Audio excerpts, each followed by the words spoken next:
Live broadcasting from the psychiatric ward called Planet Earth. I'd like to welcome you to the Architects of Humanity. I'm the host, Max Doubt, Maximum Doubt, talking about how to kick the habit of believing in evolution, because this goes along with the theory of adaptation. Remember, you say adaptation and they're going to be like, oh, well, that's evolution. Everything is evolution. We've seen this happen with other words too, right? Everything's game. Everything's evolution. No, that's adaptation. Adaptation is not evolution. Evolution, the Latin word, means to unfold, how things are unfolding. And The Descent of Man by Charles the Pope Darwin, basically the Pope of the religion of evolution, he states that in the future, not so far as 100 years, he's trying to bring about, Charles Darwin, in my opinion, was trying to bring about genocide of people of color. He was saying there will be no in-between variants, not even a gorilla. He said it will be between possibly just a baboon and a man. And you know what they were considering men to be, right? Only certain Northern Englanders. You can see it with the Teddy Roosevelt writings. I mean, brutal hatred. I don't know why, but there's just some type of hatred for anything that's dark or short. You've seen what he called the Irish, Charles Kingsley. I mean, it's really sad that a lot of people can't break this form of mind control. And they're trying to say that evolution is a fact. Google lies about it. ChatGPT lies about it. They are all programmed to be evolutionary biased. The fact that a biologist cannot be called a biologist. There's evolutionary biologist. What is that? What is that? It has become such a religion. Matter of fact, all you see is like crackheads for evolution. That's how they act. Like the picture on the thumbnail, straight evolution addict. Anything that look, they could see a creature like a cuttlefish that half of the body is mimicking a male. So the girl thinks that, he's a male coming closer, but the other half towards the big male is mimicking a female. So he's thinking it's just a female going close to his other female, right? That's just evolution, man. It happens by chance. The cuttlefish don't even know what he's doing, some people will say. This is the delusion of people that adhere to this religion.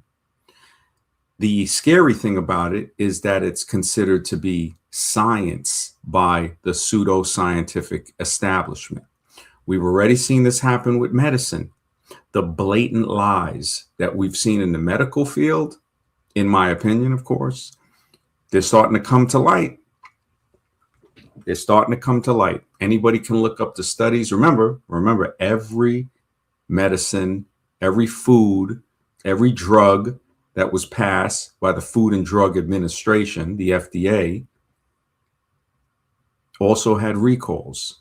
And those recalls let you know that, hey, wait a minute, what about your standards on passing?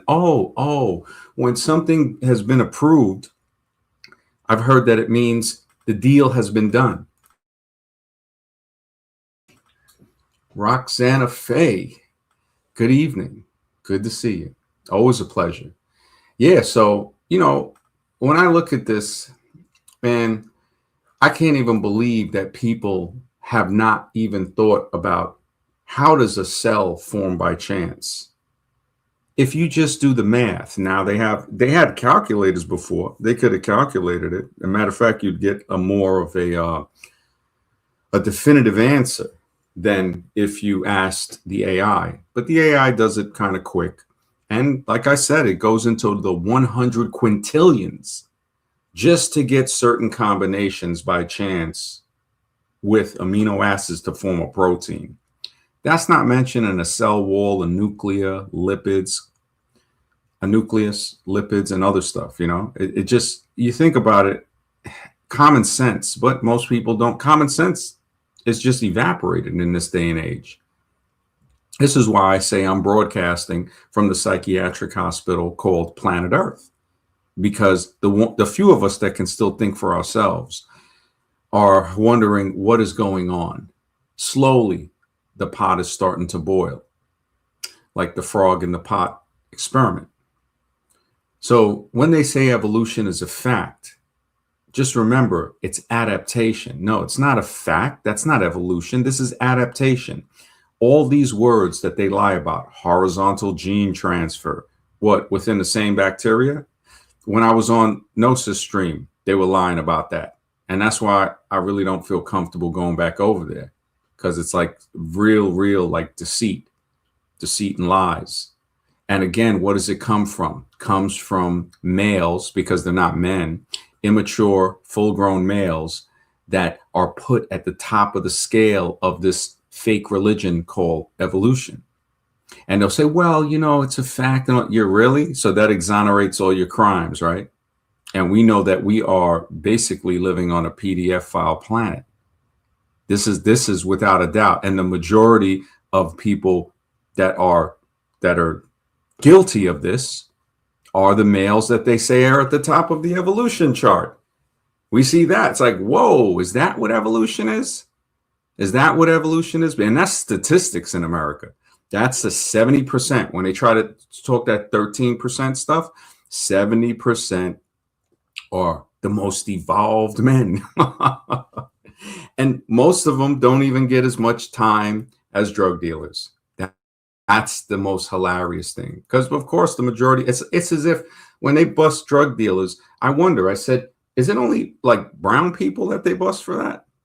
It really seems like that, man. And when people have told me that it seems like a crime to be brown, I'm like, yeah, it really, I can understand where they're coming from. All you got to do is look at the videotapes.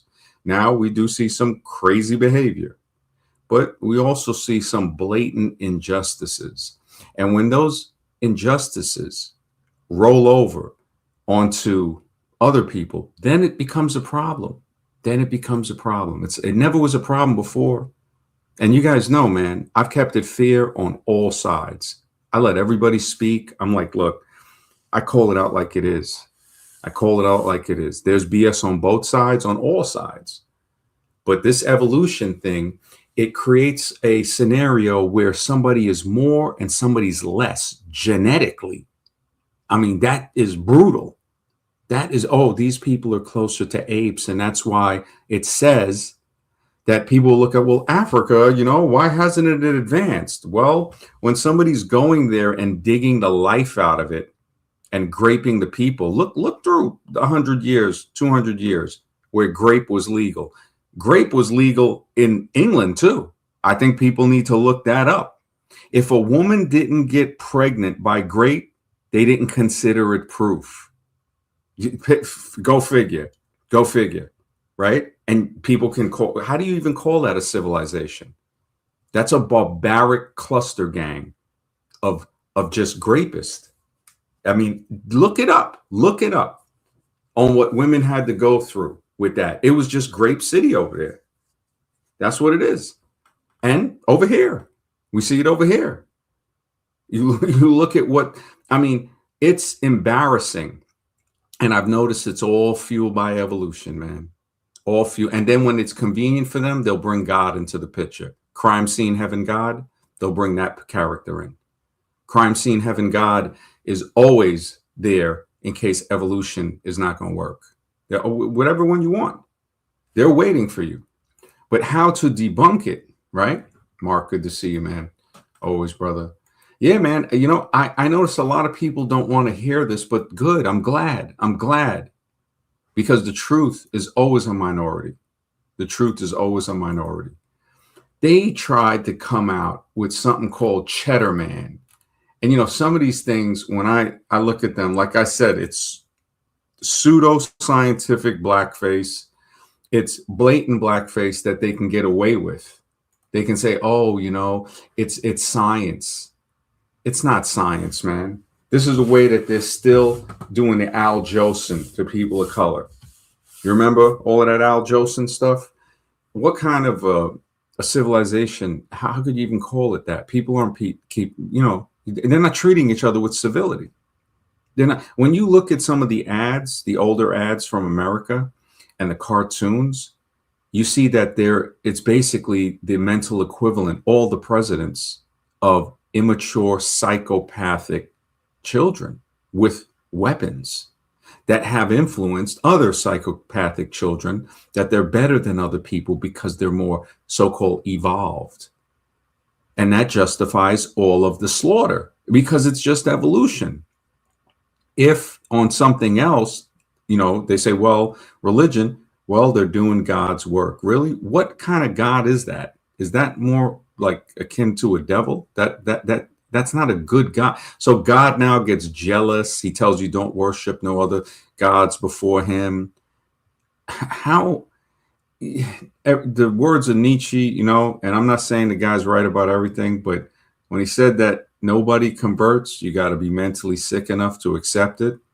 You got to be traumatized. And what do? They traumatize people by coming in, invading into their cities, beating them down, slaughtering, raping population. And then, like Azarun said, the ones that convert to Christian, okay, we'll treat you better. Because the Hinduism that he's presented, and what I've read in many of the books, the ancient Puranas and stuff, show scientific technology. It shows spaceships. It shows stuff that you wouldn't believe. Mr. Rex, my brother, always a pleasure, bro. Always a pleasure to have you on streaming. I'll try and come on a little bit before I have to head to work, but sounds like it's going to be a great stream. Thanks, man. I appreciate it. Mark says, personally, the best justification I found for treating every person with respect is that the idea that we are all made in the image of God. Yes, man. A lot of people, and this is why I think evolution was created, because people were starting to see that there were natives, there were black people that were enslaved that were behaving more like peaceful Christians than the white Christians that had enslaved them. Remember, the first slave ship that came to America was the slave ship Jesus. Anybody can look it up. Remember, I'm here to teach and I'm here to learn. When my friend Edgar said, man, we're never going to find out where we're going until we go there. But I wonder where you think. He said, man, we don't even know where this is. And I was like, wow, it's so good to have friends that can teach you, that can accept information when you're trying to explain something, but also have the intelligence to teach you, to say, bro, when we sway, they're like, look, hey, catch your balance again, man. We don't even know where this is, bro. That's And right. yeah, exactly. The creation, the belief in a creator or creators, that actually can make a person say, you know what, man, we kind of, I've heard people say, good friend of mine, one of my sisters said, we're all just walking each other home. That's the old saying, because many of my sisters have different religions. Some just are spiritual. One is a Roman Catholic. I have many different uh, beliefs, but it all has a commonality. There's all a goodness in there. Evolution doesn't have that. They're trying to say, they'll make an excuse for why morality or how it came up, which is just ridiculous. I mean, they Exactly. just come, yeah, right. It's just like, what? And Cheddar Man, have you heard of Cheddar Man, Mr. X? No, I never heard of him. Oh, you're gonna love this. Oh, my brother Ali, he says slave ship Jesus. I can't. Word, bro. It's true, brother. If you look it up, it's true. Oh, my brother. What's up? You Gotta Laugh podcast. Salute, brother. Always, man. That's the genius right there. We don't even know where this is, bro. Yeah. Brother We Ali. can't answer our origins. We can't answer that scientifically, how this came into being. This whole Exactly. existence, this universe, this earth. There's Mm-hmm. no scientific formula to prove that. There is none. It doesn't exist because it has a supernatural element to it. Yeah, That's why to say that we know where we came from or what this is a lie. We don't know. We don't know at exactly. all. Exactly. Science actually, we can find out a lot when we find out what it couldn't be. And science clearly shows us that it couldn't be chance. It's improbable. Exactly. It's, And if it was nothing before the Big Bang, guess what? Nothing has no physical property. it's like that's a miracle in itself. It is. It is. It has Everything. no physical property whatsoever. So the Yeah. non-physical, no matter which way you slice it, came before the physical. No Yes. matter which way you slice it. That's actually a really good yeah, a way to look at it. That's a very good observation, man, because Yeah, you're right. If they try to say that, it's like, yeah, well, so then nothing, they they are scraping the side of the pool, man, drowning in their own excuses. Um, exactly. Cheddar Man, they tried to lie and say, oh, we found a skeleton and this guy was the first blue eyed ancestor, right? So I'm Hmm. saying, okay. And when I said the other day that coincidentally, they're saying 10,000 years, 6 to 10,000 years. And I'm surprised the creationists hasn't jumped on this, but I think they're afraid. I mean, the religious creationists, um, because we're all creationists. They just think the creation happened by chance, and then they use that to try to say they're not, and then call us creationists. But Right. I mean, just thinking our way out of it is easy.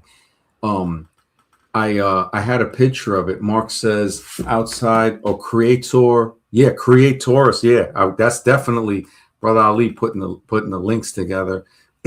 Outside of that, it's hard to justify anything as right or wrong, as anything else is really one's individual perspective. Anything people could do to be seen as right from their perspective. I mean, I have to Absolutely. admit, yeah, like the do unto others as you would have them do unto you. Like, we know when something's wrong because we know that, you wouldn't want somebody to do that to you.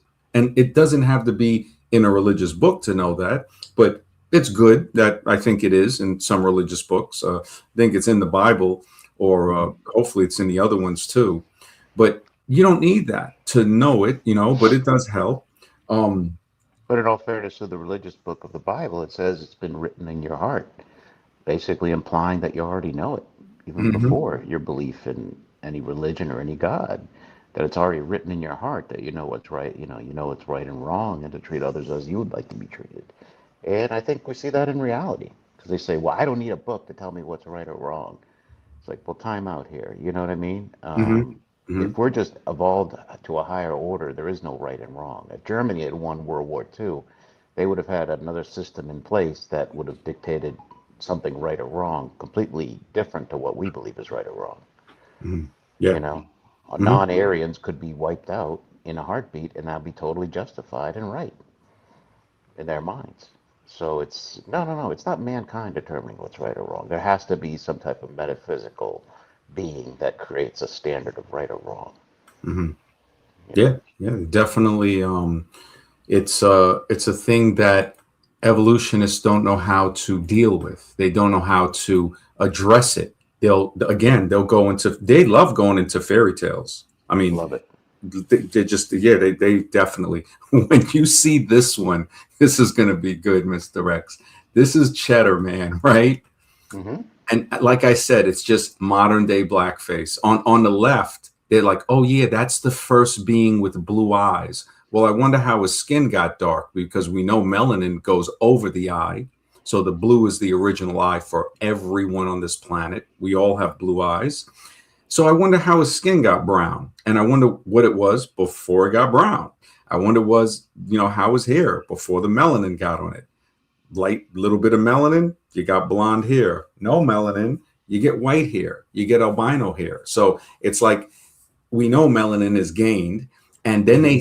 they have the lower right picture, and they're Yeah. saying, maybe Cheddar Man looked like that when people had said, look, we're not going for this. And then they find out, they said, you know what, this is just like a regular human skeleton. Yeah. So again, anything they find, the crack addicts of evolution, man. Hmm. Mark said, well said, Mr. X. Yeah, man. He's very well said, Mr. X. Thank you. Responsive curve. And Buddha said that too. He said, the way is not in the sky, the way is in your heart. And that really, it touched me when I read that like 20 years ago. And I was like, holy smokes, the way is not in the sky. Because I'd always, I had telescopes. I was loving astronomy. Hmm. He says, I don't think everyone has good in their heart. A lot of evil people try to justify their evil as good. They like to invert things. I 100% agree with that. 100% Yeah, agree with that. I think stealing from other people is wrong. But if I yeah. were to talk to somebody like a real criminal, maybe in jail, Mhm, he'd think I'm talking nonsense because in his mhm, mind, stealing is perfectly fine. So yeah, we all morality. on the human level is subjective. Like they'll talk about objective morality.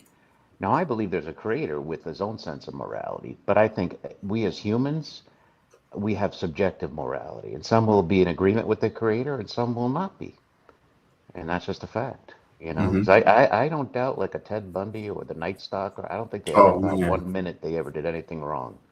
I don't believe that at yeah, all. I yeah. think they thought they were completely justified in their own warped mental state. Yeah, You know, it's full warped. I mean, you're looking at some.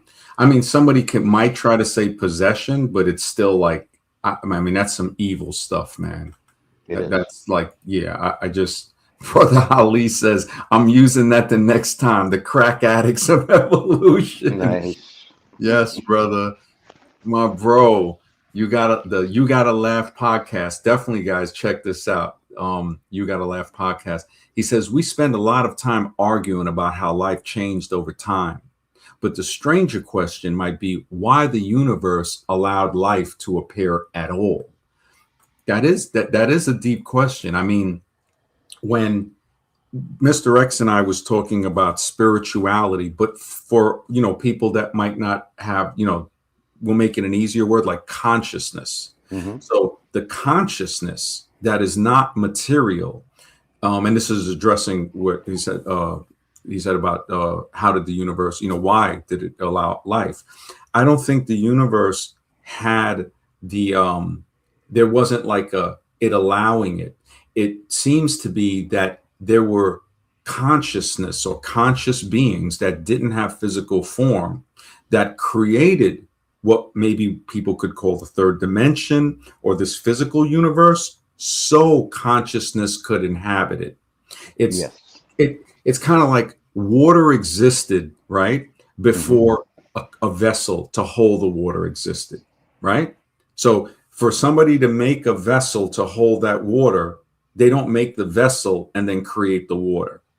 The water is already existing, and this is a very loose thing I'm trying to explain. It can Can be I add to explained. that too, Yeah, real please, quickly? please. It could Because be not explained just better. that a non-physical being created or beings created this third dimensional physical universe, but the same holds true, I think, for me and you and everybody in the chat and every human being on Earth.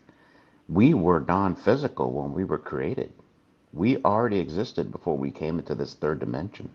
We Hmm. were already here. This was not our birth, this That's a physical very good. realm. We That's were a we very were good way of taken putting from it. the non-physical to the physical. That's a fact. Yeah. I mean, I can't prove it, but I know it for a fact.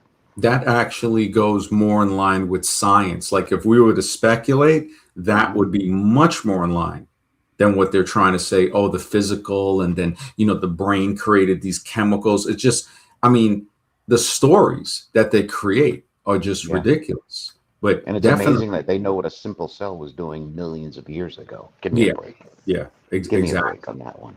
Yeah, no, it's true. Yeah. So, yeah, the universe, it's like, I'm not sure, like, that's where I'm like, the architects of humanity leads into the architects of reality. So, that's why I said the whole existence seems fabricated, the land, the water, the sky, and other religions talk about that, the stars, the cosmos. Hinduism definitely breaks that down. And Azarun is definitely our scholar on the Hindu. And so, yeah, but that's a great question, man. It is a stranger question. Why is it allowed to appear at all? And I wonder if it is a lesson. I wonder, Brother Ali says, what if Pearl Davis is my crack at David? Me on hell. Mm. You're funny, bro. Mark says, yep. Yeah. Oh, he said, oh man. But yeah, Cheddar Man, when you look at that, I think, and they were trying to say that's the first Brit. And I think the Brits were like, nah, they weren't having it. And that's when they made that other picture saying, okay, maybe he looked like this. Any type of fake, like doll. These are the doll makers. Yeah. All of these dolls of these so-called ape men and different type of men. It's some very weird stuff when I think about it.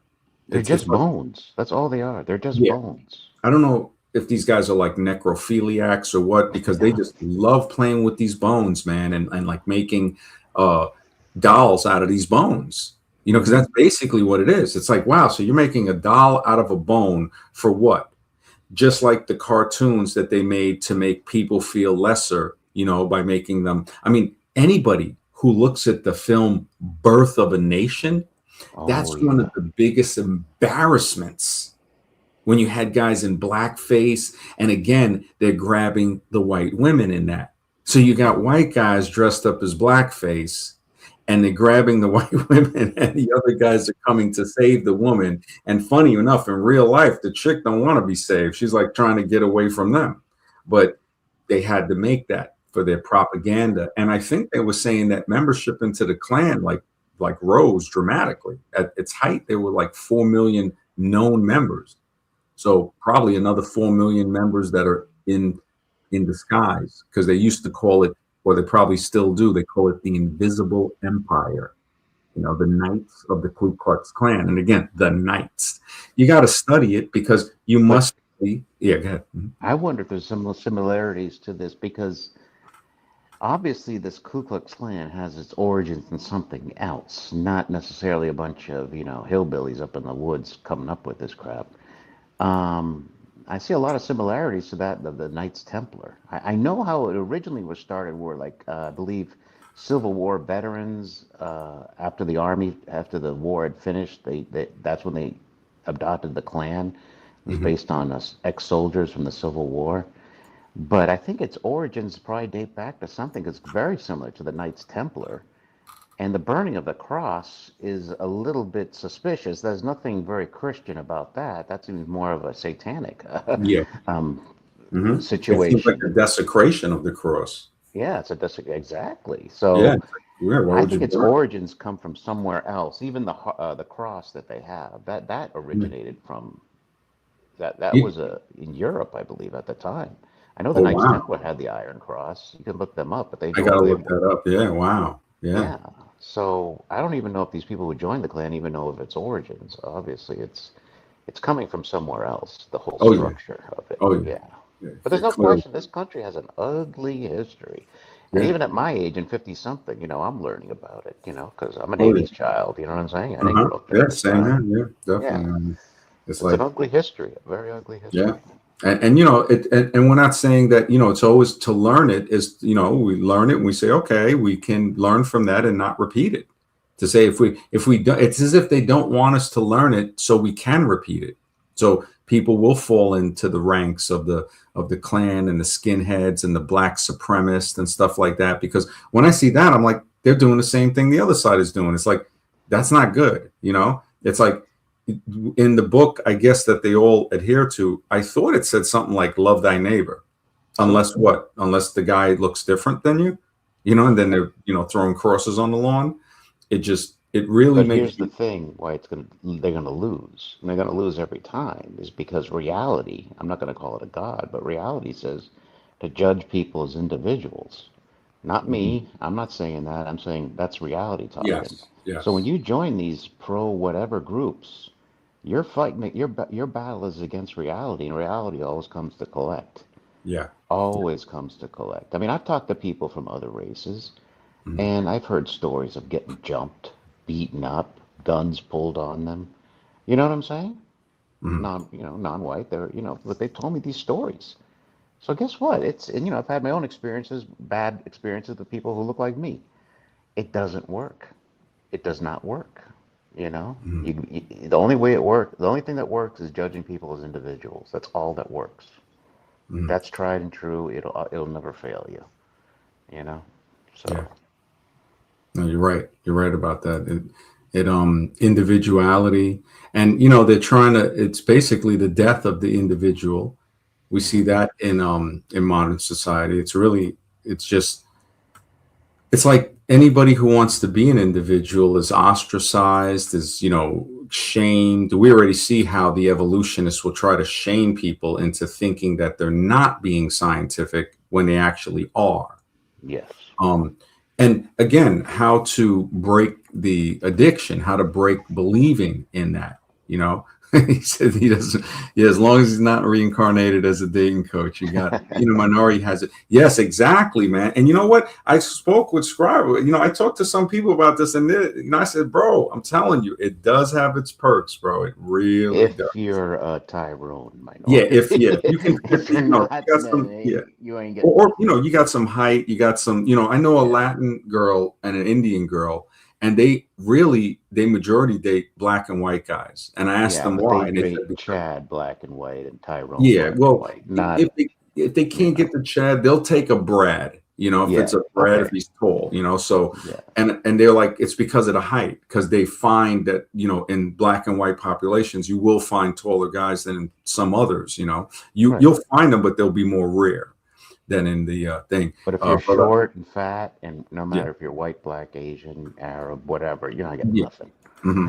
Yeah, and You're so, high on it never invitation push. began. It never Yeah, began. Yeah. exactly. Brother Ali says the KKK is controlled opposition. I'm a pro-Confederate myself, and most of us down here south despise them. Yeah, man. They really. I mean, Aaron Daddy Roy said it best: the way that flags can shrink wrap the mind, and people can't think outside of that, and then they use it as a funeral shroud. So it's really deep when you look into to the philosophy of flags and symbols and how they kind of subliminally can control us in ways, because they have this power. The Egyptians with the symbols, they were starting to see that those symbols are kind of like icons in a computer. So it would represent a massive amount of information, just one symbol in the hieroglyphic form. The Demotic Egyptian is more of a written form, and that is found on the Rosetta Stone with Greek above it. So I was letting Scribe know if he can find clear inscriptions, there might be a way to use AI to decipher some of the hieroglyphs, because the guy that is supposed to said to have interpreted them, Champollion, he even said he wasn't sure if he was right. But it's like we have Java Man. That's another one that was considered to be ape man. And then the controversies, caused debate because the skull cap and the femur, the thigh bone, was found 15 meters apart. Right. So it's the same skeleton, really? Leading Sheesh. some initially, even Du Bois, who, get this, Du Bois was a student of Ernst Haeckel. You can't make it Oh up. boy. You can't Wow. make it up, right? The It's fake like, drawings. Wow. holy smokes, to suggest they might not be. And then he even was like, they might not be from the same individual. However, later discoveries, right, of more complete Homo erectus, basically human skeletons, such as Turkana Boy. I mean, they just creating the fairy tale names, showed that the type of skull cap and femur found at Java are anatomically compatible and represent a single human-like species. So it gets to be back and forth, and then it realized, oh, it's just a human skeleton. And then there's the Gibbon theory with Java Man. Uh, Du Bois said later, claimed that one of the skulls was more like a large gibbon. So he started to break down, and this was widely rejected by subsequent anatomical studies, which found the brain size. And again, there's a guy that did a video. He was a specialist on skulls, and he shows that when they find the cracked skulls, the way they should be put together makes them smaller. But what they do is they spread it out to say, oh no, they had larger brains. Lloyd Pye pointed out how they'll raise the shoulders on the skeletons to make it seem more ape-like. He goes, if you lower the skeletons, it shows you the truth of it, to say, wait a minute, this if you lower the shoulders in the skeleton, it looks more human. If you raise them up, so how you position it is very, very important. To say, wait a second, this can be interpreted in a few different ways, and the scientific method, it requires that for us to get to the right answer. You Gotta Laugh podcast says atoms learned how to think about themselves. This is good. That seems like a strange trick for the universe to pull off. No, man, that's beyond some David Copperfield stuff. You're absolutely right. It's like atoms. That's a really good one. It's like, so atoms learn to think about themselves. And the insanity of evolutionists, they'll say, well, yeah. Once they say yeah, like how we can Yeah. sit here and say, yeah, that's just that's a very good example of how ridiculous somebody would be if they said that. And Hmm. it and they're like, yeah. They're like, yo, that's what we were trying to tell you, man. As a matter of fact, we'll print it in the textbook and teach Yep. it to More the kids. science for you. Let's Yeah, put some fake pictures and some bullshit. More, yeah, facts. exactly. Let's make a cartoon of it, of how the atoms Yep. think, right? It's like they'll make a cartoon. Yeah, man, you see, it's true. It's true. Matter of fact, we'll get Disney to make a movie of how atoms think. And hey, guess what? That's evolution. It's a fact. And But where do only the atoms get the mind? It still that doesn't answer the question. Did the mind just come out of nothing? You know what I'm saying? Mhm, mhm. It still implies a designer if the atoms had a mind of its own. Yeah. Exactly. Exactly. Yeah, it really makes you wonder, man, that the way people are pushing so hard to have this evolution religion, like just on everybody. The channel Gut Sick Gibbon, she looks like Carl Sagan in drag. Hmm. Uh, she actually is just very, very just, I'm talking evolution zombie. I mean, crack addict evolution, just straight evolution crackhead. There's nothing you can say. Aliens could come down. They'll be, oh yeah, they evolved by chance. Or anything can happen. And it's to a point of insanity. This is straight jacket level when you look at these evolutionists, and they're getting paid for it. Hmm. So just to notice that, to say, okay, these aren't universities. These are churches disguised as universities Yep. to teach their religion of evolution. And it takes some thinking. It definitely takes some thinking, because a lot of people, even religious people, that's when I got into it. I left a comment on Clint's Reptiles. The guy's got like 800,000 subs, and he responded to my comment. And a matter of fact, he made a community post of it. I was like, oh, this guy is traumatized. He is traumatized to the point of, he still maintains that he's a Christian, but he believes in evolution. And I was like, isn't that an oxymoron? It's like, so, it's like, and this is why I'm like very hesitant on just openly religious people, because they're kind of a sus with that, man. It's like, Yeah. wait a second. Exactly. Yeah, No, and they're not really believers either. They're just it's tradition for them. You know what I mhm. mean? Yeah. and, It's 100%. and now all of this stuff we talked about with Java Man, right? Um, this is the funniest thing when they say about Java Man, and we just talked about the debunking 15 meters apart, and the bone and the thigh bone and the skull cap, and then even them saying, this might not be the same thing, and this and that. Then at the end, they say the debunking of Java Man rarely refers to it being a fraud, but rather a correction of early biased interpretations. Of course, they're biased. That sought a crude ape man. Of course, they're looking for that, because they just want to say, look, these people are not as human. So all this killing that we did wasn't wrong. It was just evolution. But if it's done to them, it's a slaughter. And we see this in the papers from the 1800s. If the Native Americans won, it was a massacre, But if they won on killing villages of women and children, oh, it was a victory. It was a brave, valiant victory. Yeah. They're It's hard. glorified, especially in the movies. Oh The yeah. old movies, the westerns. Hmm. John Wayne. They were Oh yeah. glorified. They were Yep. John glorified. Marion Wayne. Just straight a full blown fraud and bigot, racist. You look at Yep. all of them. It's just like, what the heck? Rod Serling, I think, called him out. Rod Serling was very. I got to give that guy a lot of credit, man. The creator of the Twilight Zone. He Oh he yeah. tried, yeah, to speak about the stuff, and yeah, it There's threw. actually a thing about John Wayne in the Oscars. I think Mhm. Marlon Brando was getting an award for Best Actor, and he had a Native American woman come out and give the speech in his place. Yes, I And they remember. said they had to hold back John Wayne. He was ready to kill this lady because about Really? the Native Americans. Yeah, you Yeah, can read well, up about it I, I during the I could see Oscars. he was used to abusing women. Definitely Hmm. that's what they want. The PDF. I wouldn't even put it past them being a PDF file. We Sure. have presidents, all of that stuff, falling into that. They just, I think it was built on that. I mean, when you look at it, people are starting to see the ugly truth, like you said, the real ugly truth of this country and many others. I mean, Canada was off the handle. I looked into some of that history. There was a black guy that got incarcerated like not too long ago, like within, I guess, 40 years say ago. And Mm-hmm. he said that the judge that sentenced him was wearing a white wig. And I was like, what? Jeez. When I was listening to an interview, he said, yeah, it was crazy. And they put him like in a like a drawer, like that drawer that they put the cadavers in at the morgue.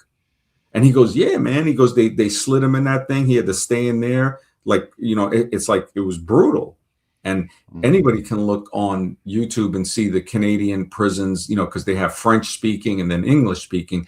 It's almost animalistic. It's like, holy smokes. And, Hey, MD, I'll be right back. I got yeah, to yeah, run for sure, work, but sure. I'll come back if you're still on and maybe Yeah, another 5. definitely, man. Definitely. I appreciate it always, bro. Mm-hmm. Yeah, Thanks. they when they look at this, yeah, this is a good one, responsive curve. They say cars can evolve.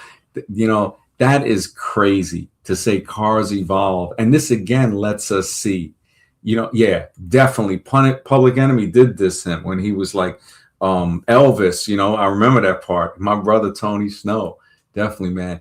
Brother Arabian, thank you, bro, for the support. He says, the way of a fool is right in his own eyes, but a wise man is he who listens to counsel. Proverbs 12:15. Excellent, brother. Excellent, man. It's just so much truth in many different books. And it's to say we can all gain from this. We don't have to be part of the religion. It's like I said before, everybody has a piece of the puzzle that when we put it together, we get a broader view of reality. And we start to see like, wow. So one, we know for sure that this did not happen by chance. And just looking at systems that have to be in place all at one time, the human blood clotting system, the brain, it's not going to live with a half a brain, but they'll say, oh no, it evolved from some, well, how? A half a organ, a liver, a heart. You got to have the whole organ. So when you look at stuff like that, just basic stuff, how does the right hand and the left hand evolve? Because now you got to have a mirror image. That's extremely complex genetics when you think of that. Extremely, for that to happen. Because it's not basically just an opposite. It's, you're dealing with some stuff that goes way further than that, the left eye and the right eye. And that's not to mention the female counterpart having to evolve at the same time. I mean, it's just insane, but this is how you break the crack addiction to evolution. So if somebody doesn't want to be a crackhead for evolution or an evolutionary crackhead, they can think for themselves. And that thinking will suspend belief, just the way belief suspends thinking. So to think, you'll start to say, wait a second. They're telling me to believe that Piltdown Man was a missing link, proven now to be a fraud. It was proven many years ago, but it was on the market for 40 years. So it got to destroy a few generations with that. Then the next one, of course, we got Nebraska Man. Guess where that was found? In Nebraska, right? So Nebraska Man, right? It was a tooth, a freaking tooth. And they made a picture. I mean, they made a scenery out of this, man, a Native American scenery out of history. Yeah, this was Nebraska Man, right? Found out it was the tooth of a pig. And I think it was, they thought it was an extinct pig. And then they found out it was a pig that still lives. I mean, just and that's what they used in the Scopes trial to teach, to say, oh, look, evolution is a fact. We should be able to teach this in school. And somehow, maybe someone bribed a judge or something like that. They got to teach it. And, this is what we have today. So it really, when you look at that, you start to say, wow, so Nebraska Man, then you got Boxgrove Man, another lie, Cheddar Man, like we saw, another lie. We see Java Man, that's another lie. I mean, it just goes down the line. You start to say, what, get out of here. What is this? What is this? it really makes you wonder. And then when it's shown to be a hoax, they say, no, no, no, it wasn't really a hoax. It was a correction. It was biased interpretations. Yeah, we know that. That sought a crude ape man. Why are they seeking a crude ape man? Well, when we look at what they call the Aborigines of Australia, they try to label them the missing link, the primitive. But funny enough, those guys are being born with blonde hair, like I showed. So these Aborigines that we have that are being born with blonde hair, it makes you wonder. You see this and you start to say, wait a minute, this is not just blonde hair, this is blonde straight hair. This is like, holy smokes. You look at that and you say, these people, it's like the template is popping up. The template. And then when we see the Indonesian again, the blue eye, I mean, this is like astonishing on another level. When we see this Indian lady, basically one of the ones that have adapted to the planet the most, the survivor, an original lady that, of course, we know the original form is the albino template. But this lady, I mean, I can see in her eyes, man, just what she might have been through for being this color. I mean, she has a beauty in her and a strength that just pierces through the picture. I mean, this is truly one of the Creator's children, man. This is a child of creation, a beautiful child of creation that has a beautiful skin color. But in this world, the architects of humanity seems to have sent out newer created models to come, and I don't know what it's trying to get from everybody on here, because it's cleaning everybody's clock, no matter what color you are.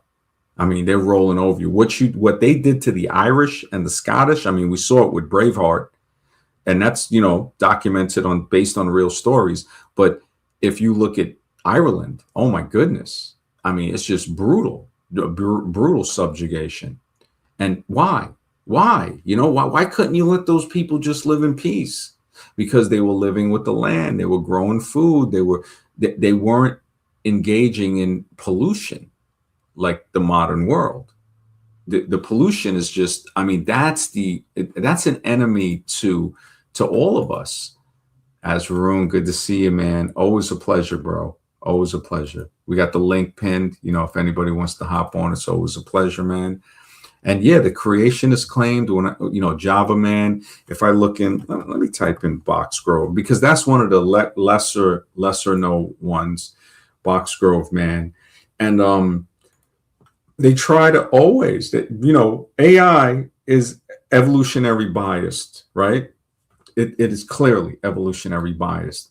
And they try to say the identity shift on that one, was assigned to 480,000. So almost 500,000 years, which is undateable. Carbon dating, even though it's not accurate, it can't date past like 70,000 years. So Homo heidelbergensis. So that's Boxgrove, man. You got to be kidding me. But a 2022 reanalysis comparing the finds to the Cima de los Huesos fossil in Spain, if I said that right, I don't know, suggests the Boxgrove remains are unlikely to be closely linked to early Neanderthals, making their precise classification uncertain. So there's already doubts. We know the Neanderthals have been debunked. So Professor Prost, I think, let me see, where's his stuff? Neanderthal. So, Neanderthal is named because it comes from Neander Valley, I think, in Germany. Professor Prost, I think that's the way to spell his name. His work appeared to prove that anatomically modern humans and Neanderthals coexisted and perhaps even had children together. This now appears to be rubbish, The Guardian published, which it's more than that. I mean, he's got people writing papers on Neanderthals, making cartoons and movies, and it was all a fraud. Now, this is a fraud that's very hard to accept, that Neanderthals are a lie. You Gotta Laugh podcast, my brother MD, you spoke yesterday about maybe we were created in the tank. Interesting. Yes, bro. the tank creation, when I think about it, right? Scribe and I were talking, and he was like, look, I told him, I said, look, try to poke holes in the theory, man, of adaptation, because we need to learn. I need to, figure it out. I need to have, okay, what could be wrong, and then follow the science to see it. And he said, well, the eye from the Asian, the type of, just to generalize it, the Oriental, the Chinese type, the more of a slanted, the single eyelid, I guess they call it. It made me think, like, why would somebody have eyes like that? And that really brings it back to the tank, to say, okay, the tank, in the way that not only we all have an albino template, but it seems that everybody had straight hair too. There's a strong possibility of that.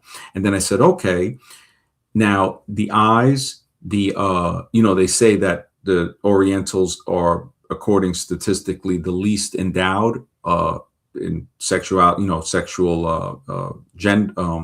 genitals for men, which if aquatic would make sense in a tank. It would be like, okay, there could be a reason for that, like with the tank thing, the almost translucent skin, like we see in deep sea organisms with the clear bioluminescent even.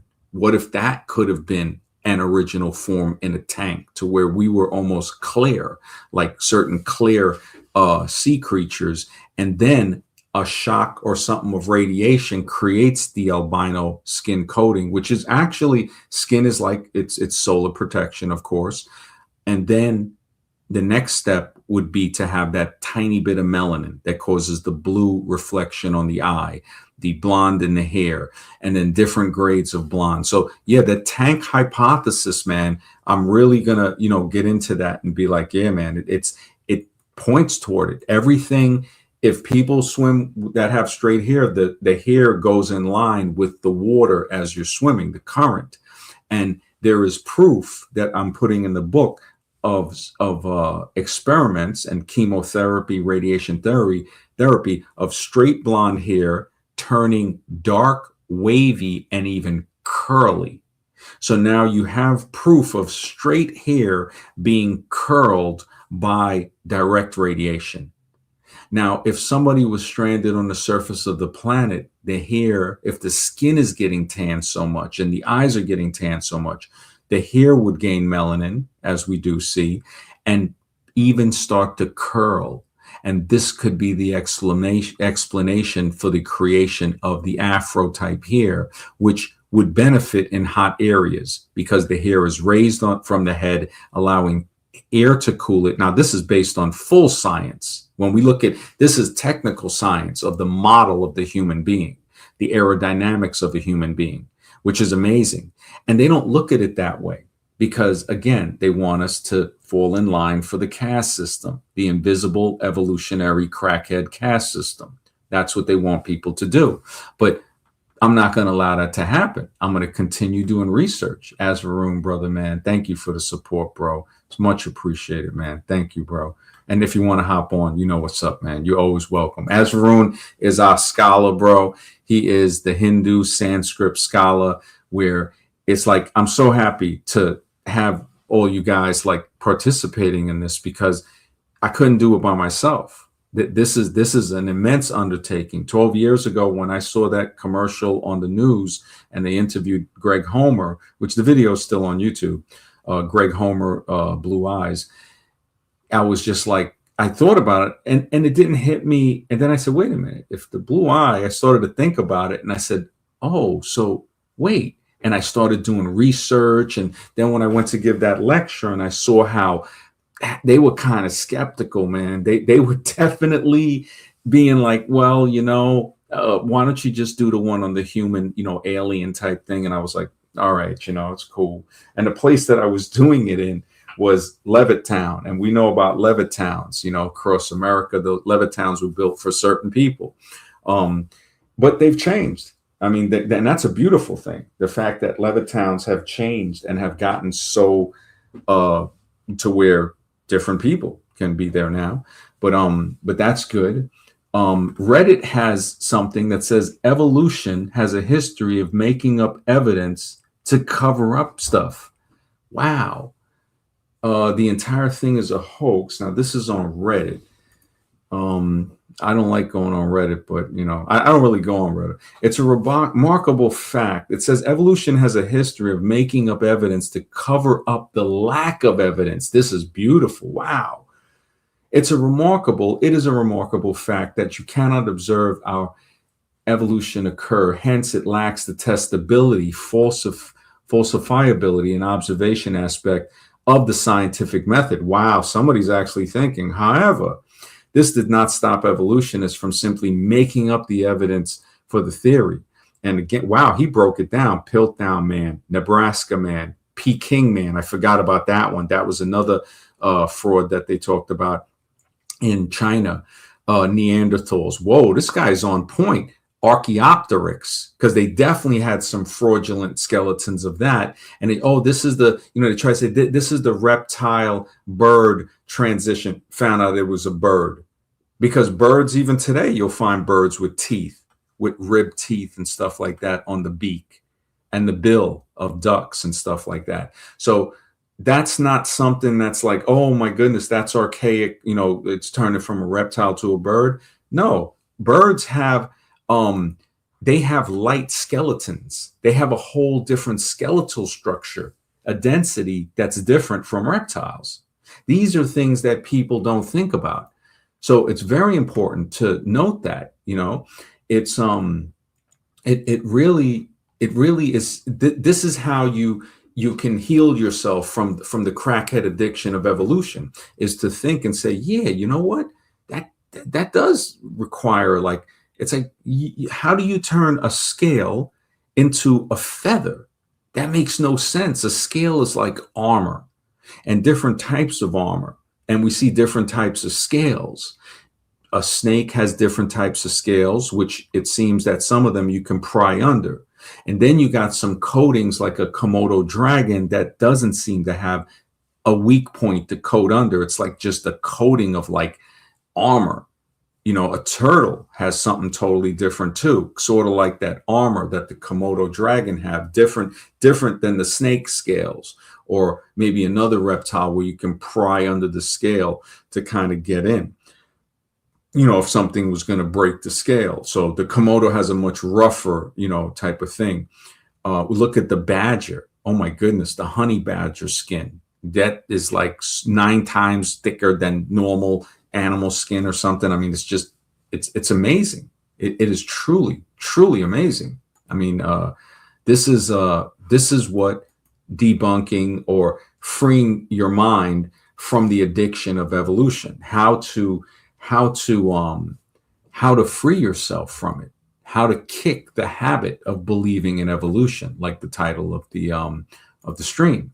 So we went down a few of the fake ape men, the so-called ape men, and the fake Neanderthal. See, that's the one that I think a lot of people don't really understand about. That Neanderthals, when you look at it, and it really seems crazy. That's the one where people are like, oh man, come on, you're not saying Neanderthals are fake, right? No, I'm not. The evidence is saying it's fake. If I even wanted to say it was real, any other researcher would be like, hey man, you really saying this is real? Well, check, what's wrong with you? Check this out right here. I thought you was a thinker.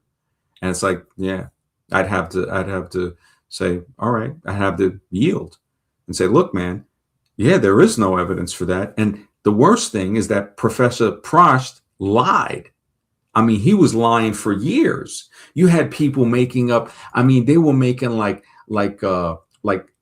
Star Wars books. The people that write the Star Wars stuff. Like it don't have with the movie, but they love it so much. They're so into Star Wars. They write these other branch offs. That's what the Neanderthal. I mean, you had people writing about it like, oh yeah, they probably had civilizations, and they were the ones that turned into Europeans, and the other ones just stayed more primitive, and that's why all these things were built, and these other people didn't really build much. But we clearly see from ancient civilizations. I mean, you look at, they're finding artifacts after artifact after artifact. And this is real. I mean, India is just loaded with all type of stuff. China's got pyramids. I mean, we looked at some the other day, but they also have the biggest pyramid in the world, so called, and they've planted trees on it to just they are purposely trying to erase the history of humanity. The architects of humanity have these minions, and these minions seem to be strip mining the world. And I wonder, I say, man, what is wrong? What is wrong with these people, man? And it dawned on me that they're not people. These, I mean, as I look more for, because you already have the trilogy for the Architects of Humanity. I have the other two. It's just to decide which one comes first, either the one where the place that we're created. I was thinking of calling it like possibly the Lab of Eden, or maybe something different just so it can be more universal for people. But of course, I still have, I got to produce the Architects of Humanity first. And it's not a big book, 50 pages, 60 pages, because I'd like it to be read and reread. It's like a technical manual. It has charts. It has things that can show the progression of adaptation, like the eye charts, which will be much better than the ones that I showed. Those are just rough charts. The video, hopefully I can drop it tomorrow, about the theory of adaptation itself. It'll be a short vid, but I want to make the documentary as well. I was talking to Scribe about, I don't know, maybe a Kickstarter or something. I'm not sure. It depends on how much AI I got to use for the transitional, but I'm probably going to do a lot of the animation myself because it just gives me more of control. AI, I've noticed you don't got control over it. Yeah, it can make some stuff easy, but I need to have full control over it. The echidna, I got to look that up. Michael Kreml wrote a book, De-Evolution. He was talking about that. But again, we know that evolution doesn't exist, so de-evolution wouldn't. But see, the thing about the de-evolution is humans and life can lose genetic information. So like the theory, which I think might actually be a scientific fact, is that, say, like a long-haired dog started to adapt to where it left the long hair gene behind and kept the short hair gene because it was living in a hotter area. They're saying that once that's gone, it can't gain that back. So there's only a loss of function through genetics, never a gain of function. The mutations, like say sickle cell anemia, right? I think it prevents people from getting malaria, but you also have the problem with the divot in the blood cell. So it doesn't allow the malaria to dock, but it also causes other problems, which is called sickle cell anemia. And then there's a lot of other stuff with guys saying, you have germ theory versus non-germ theory, basically. It's saying like, if you don't have the stuff in your body for the bad, infections to grow on, it can't grow in. Then you're good. It's kind of like seeing a lawn with grass and you see that patch that just won't grow grass. If your body is like that, it can't grow disease. That's the theory. Is it germ? Yeah, it's something. It's germ theory is what we have, and I forgot what the other one. It's been a while. I spoke to a guy about it many years ago, but let me see. Yeah, I'm just checking back and forth. Responsive says revolution, evolution to evolution. Yeah, man. Let me look up the echidna. I've heard that before. The echidna. I've heard that before. Did I spell it right? Oh yeah, man. That's like some porcupine looking thing. Yeah, the echidna, 4 extant species of echidnas, and the platypus are the only living mammals that lay eggs. Wow, this is a good find, Mark, man. I appreciate that. Wow, I've seen them in video before. Wow, so this is a mammal that it looks like a little porcupine, but not like with the big spines. And wow, so the only living mammals that lay eggs, the surviving members are the order of the Monotremata. Yeah, the orders and stuff I mean, these guys, they make those orders. They call them monotremes, mammals to the order of the that still exist, which lay eggs rather than bearing live young. So now you're right, man. This is great because mammals that lay eggs, it's saying when they say what they would like to say is, oh, all mammals, one of the distinguishing characteristics that they would say in the pseudoscience of evolution is that, oh, mammals, one characteristic is they give birth to live young and they suckle the young with milk. Not the echidnas, they lay eggs. Dolphins are considered mammals. I think they give live birth as well. So you're seeing that. I think that live birth thing, the whales and stuff, they're saying, okay, but what happens to the echidna? What happens to the platypus that's supposedly a mammal that has a bill and it's venomous and it has a tail like a beaver? I mean, that's where I said maybe there's different creators. Because you look, Scribe told me today, he goes, well, how do you have like the long neck beetle and stuff? I showed him some of the pictures of some very odd insects. And I said, well, could it be that there were different creators and said, look, check this out. I'm going to create this. You're going to create that, whatever. Just a speculation. But there is some very odd life forms to say, wow, how is that created like that? And for somebody who believes in the pseudoscience of evolution, they'll just come out and say, well, it's evolution. You Got to Laugh podcast says, how would you describe intelligent design to a person who never heard the term before? The guys that do intelligent design, they're very religious Christians. I try to stay away from the word because I don't want people to associate it with me. But I would put it as, I would say, okay, when you look at something, an intelligent design means that something with intelligence of what we think intelligence is made it. So anything that we see that we have made clearly has an intelligent design. A wooden box, it's not going to form by chance with nails to wood it in or glue. So you would look at that, and that's a very simple one, saying, okay, that has an intelligent design to it. So that means something with intelligence designed it. And if they didn't understand, I would say, well, look at tools, look at a wrench, look at something even more complex like a power tool. That didn't happen by chance. Not only is it created by something with intelligence, but it also needs a power source. So they're telling me that, okay, the circular saw, the handheld circular saw, cannot be created by chance. And it needs a power cord.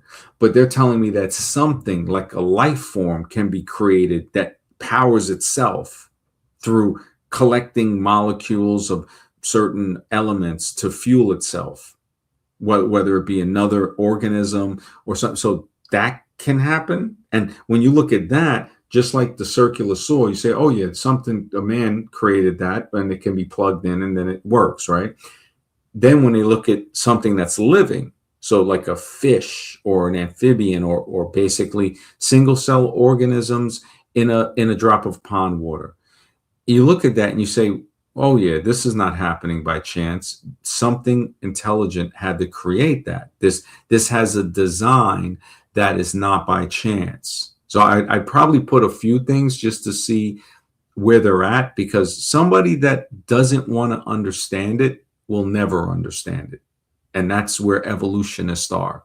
They will never admit that these things could not come about by chance. And that's part of the explanation, I would say, because that braces the person to say, oh, okay, I'm ready now. You gave me a heads up, because people are going to try to convince me that it's not intelligent design before I even get to investigate it.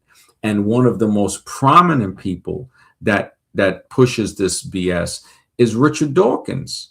He wrote a book called The Blind Watchmaker. He says, yeah, man, it looks like it's been designed, but it's not. The one that made the watch, the blind, and you know how complex a stopwatch is. I mean, talking a Rolex is crazy complex. I mean, that's an engineering. A Rolex is engineering. And for the head priest of the religion of evolution, Richard Dawkins, to say that, you got to look into it and say, well, wait a second. Something that complex you're telling me, and that's why I called it the blind watchmaker. It's like, you're telling me that happened by chance? I mean, he wrote a book about it. And all of his cheerleaders, especially Neil deGrasse Tyson, Michio Kaku, professor of theoretical bullshit, basically. He's in NYU. Oh, the professor of theoretical physics. What is that, professor? What is that? It's like, it's just like Europa being the Greek goddess of what? Of bullshit, the Greek goddess of BS, basically. They want to say, no, it's the goddess of victory or whatever. Well, it don't look too victorious now when people are allowing people to come in there to eat their own populations alive and protect them to where the Brits can't even protect themselves. I mean, they're posting stuff on Facebook and having 5-0 show up, on. I'm like, what? I mean, that's some crazy stuff that they got. I don't know what I think they call the police over there, but they might have another name. I know Scotland Yard is one of the top things. But again, when you look at that, it's like, what is going on? But I would explain it in that way. You Gotta Laugh podcast, to say, I would have to say, are they receptive to it? And then I would try to break it down. And if it got to where I would say, look, okay, if it's not intelligent design, to separate myself from the Christians that have hijacked that term, I would say it has a complexity, a foundational complexity that is, you're not going to be able to build that one part at a time. It shows, like Mount Rushmore. You look at that, you see that could not happen by chance. So it was designed. So the people that were carved into the mountain, evolution is trying to tell me that blood and bone and all of that happened by chance, when a carving on a rock couldn't even happen by chance. So it really starts to see through it. Alexis, good to see you, brother. He says, can the zombies be fully cured? Some zombies, evolutionary zombies, possibly can see a little light. Like I have to say, there's a strong possibility. The fact that I saw MAGA Mike wake up and he's done, and then I guess he looked into the whole twin tower type of thing, and came back and said something about it, and I was like, wow, this guy believed stuff that many of us already knew was false. So I think there is some hope. But again, like I was telling You Gotta Laugh podcast, the person, or I was letting them know that the person has to be receptive. It's like Mark Twain said, no amount of evidence can convince an idiot. And it's just true. Alexis says, Darwin is the prophet, and people like the Professor Dave Neil Tyson are the pastors. Yeah, I call Darwin the prophet. That's actually a good one too. I used to call Darwin the Pope. So, and the Messiah, that's always coming. It's only been 160 years, is the missing link. That's their Messiah. So yeah, Darwin could be the prophet. That's actually a good way to put it, man. It really is. You Gotta Laugh says, the majority of the zombies can't be cured, bro. Yeah, that is true. That I gotta agree with him. I have to agree with that. The majority definitely can't be, but some, and I would say a low percentage too. And we know there's ways to test them. We know you can just ask a few questions, especially if they're very, very, they think they're scientific. There's extremely great researchers that believe in the theory of evolution. So what that does is prove Cipolle's book, The 5 Basic Laws of Human Stupidity. The first law being, you always underestimate the amount of stupid people they are. So any amount we think, if it's 99%, you underestimate it. It's 99.5, and that is really true. If you get into a room and you underestimate and say, yeah, there might be, a couple people in here that are not, falling into that category, and you realize like, wow, the entire club, and that's when you just got to leave. The second law is stupidity is independent of any other characteristic. And that's the one. to say, yeah, if the person's a doctor or some other profession, they're an expert in their field sometimes, but they can be very ignorant or stupid in many other fields. So you might talk to them, politics, stuff like that. If a person can't see through politics, like they might be a surgeon and be like, this guy's a good surgeon, but he actually thinks his vote matters. He's again, stupidity is independent of any other factor. So anybody can catch it. Anybody can. Ignorance, what was it? Master Yoda said, anger and hate are always quick to join you in a fight. So when we see that everybody is susceptible to these things, and the only thing that can protect us is our mind. There was a saying, I think I wrote it in one of the beginnings of my books, is our superstitions are the only thing that protect us. So if we're, well, no, not superstitions, our suspicions. Yeah. So when we're suspicious of something, that's the only thing. That's the only protection we have sometimes. And people will be like, oh, no, don't worry about it, man. That's the problem. That's where we got to be like, okay, this guy is trying to tell me to lower my defenses when my spider senses are tingling. And I'm saying, man, you know what? I'm not too sure about that.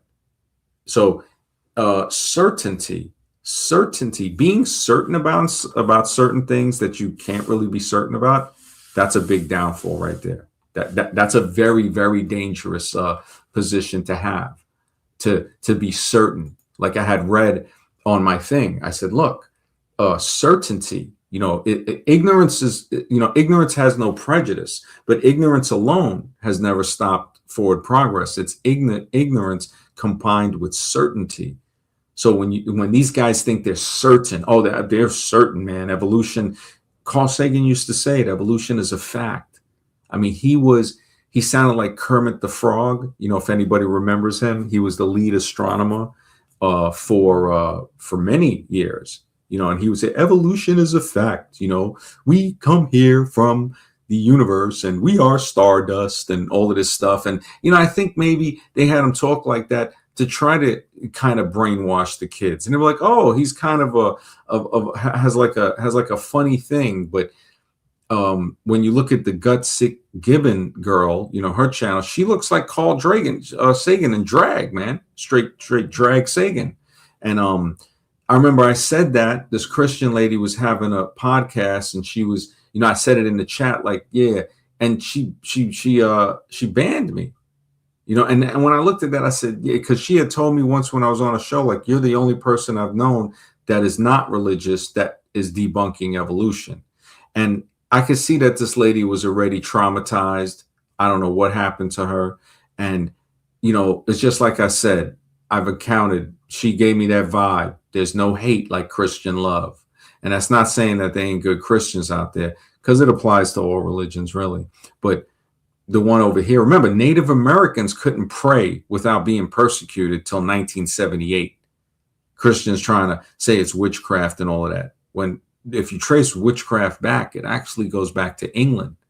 The voodoo stuff and all of that, they try to say, oh, Africa and all of that, voodoo dolls. No, remember, people weren't allowed to read and write.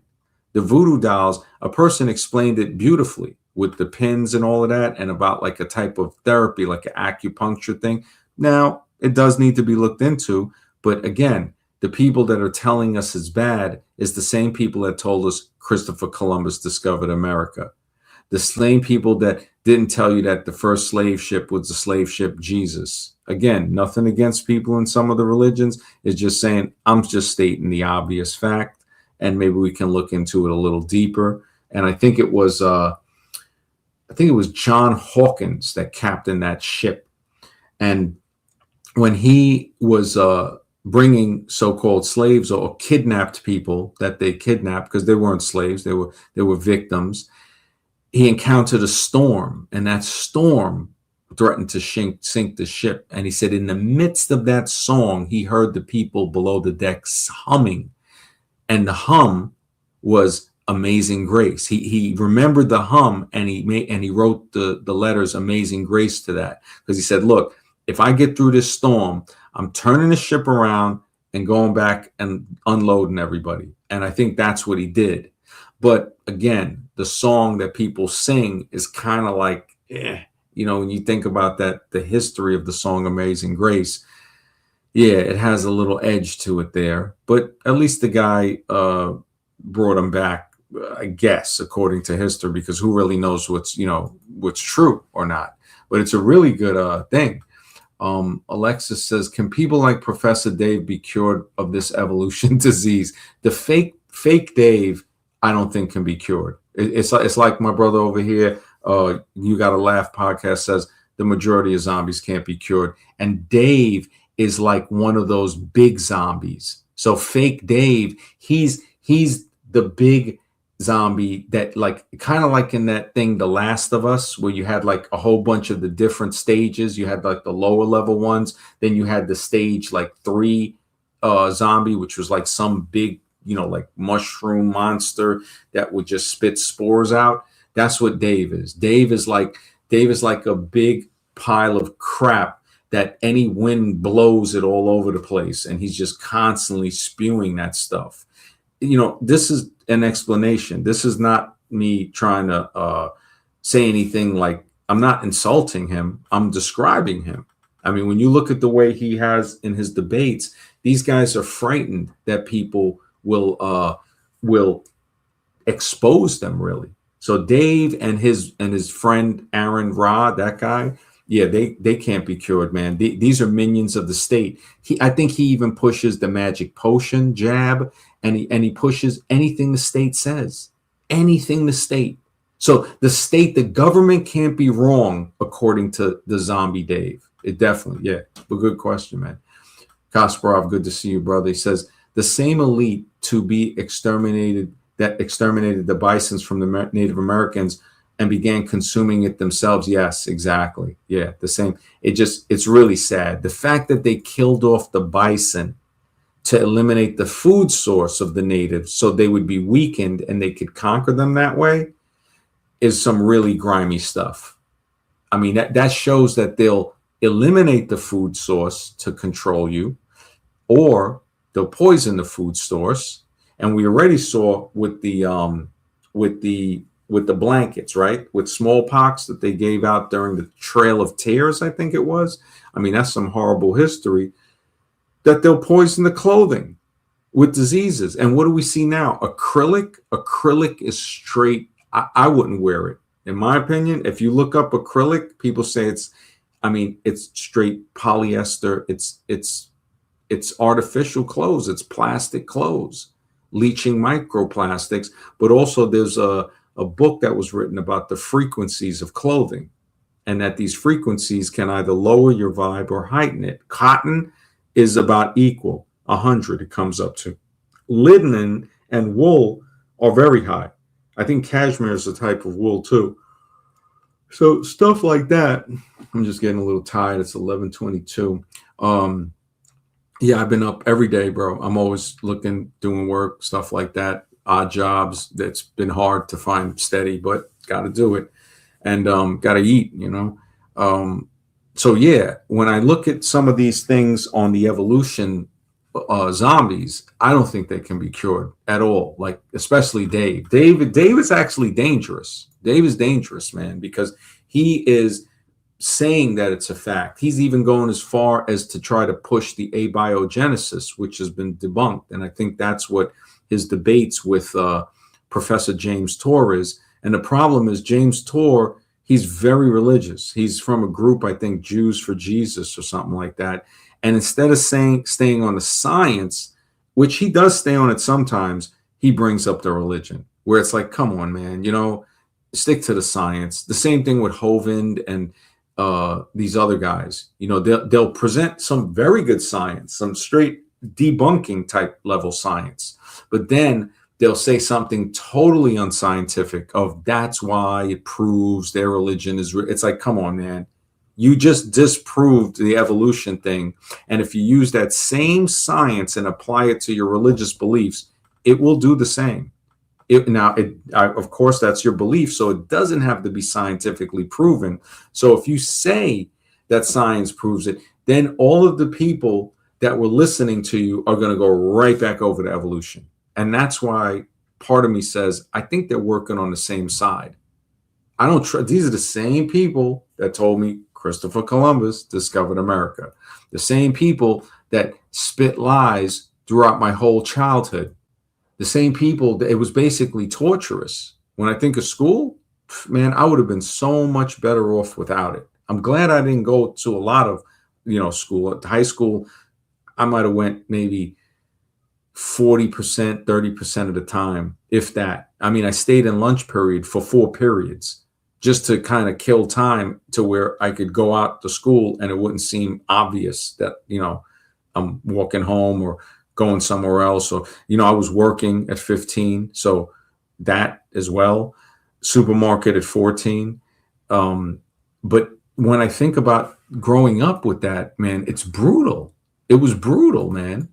I can't say that I really don't remember evolution because I didn't really go to school. I took earth science and I failed it because of lack of absence. And I remember Mr. Rooney was always teaching the earth science, the geology and stuff like, oh, this is a metamorphic, conglomerate rock and sedimentary. But then they started getting into layers and, igneous and stuff like that. It makes you wonder.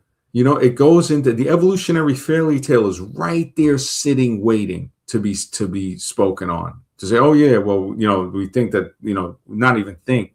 They say that they know these things are that old because it was in this layer of earth. Well, how do you even know the date of that layer of earth? Well, according to the fossils. Well, how do you know the date of the fossils? Well, it's according to the layer of earth it was in.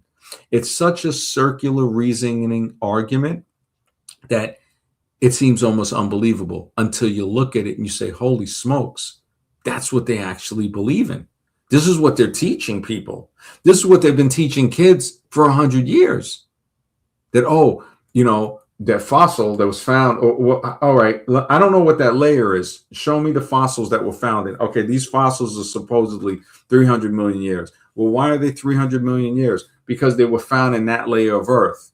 Well, how do you know that layer of earth is 300 million years old? Because this fossil was found in it. This is exactly what they say, man.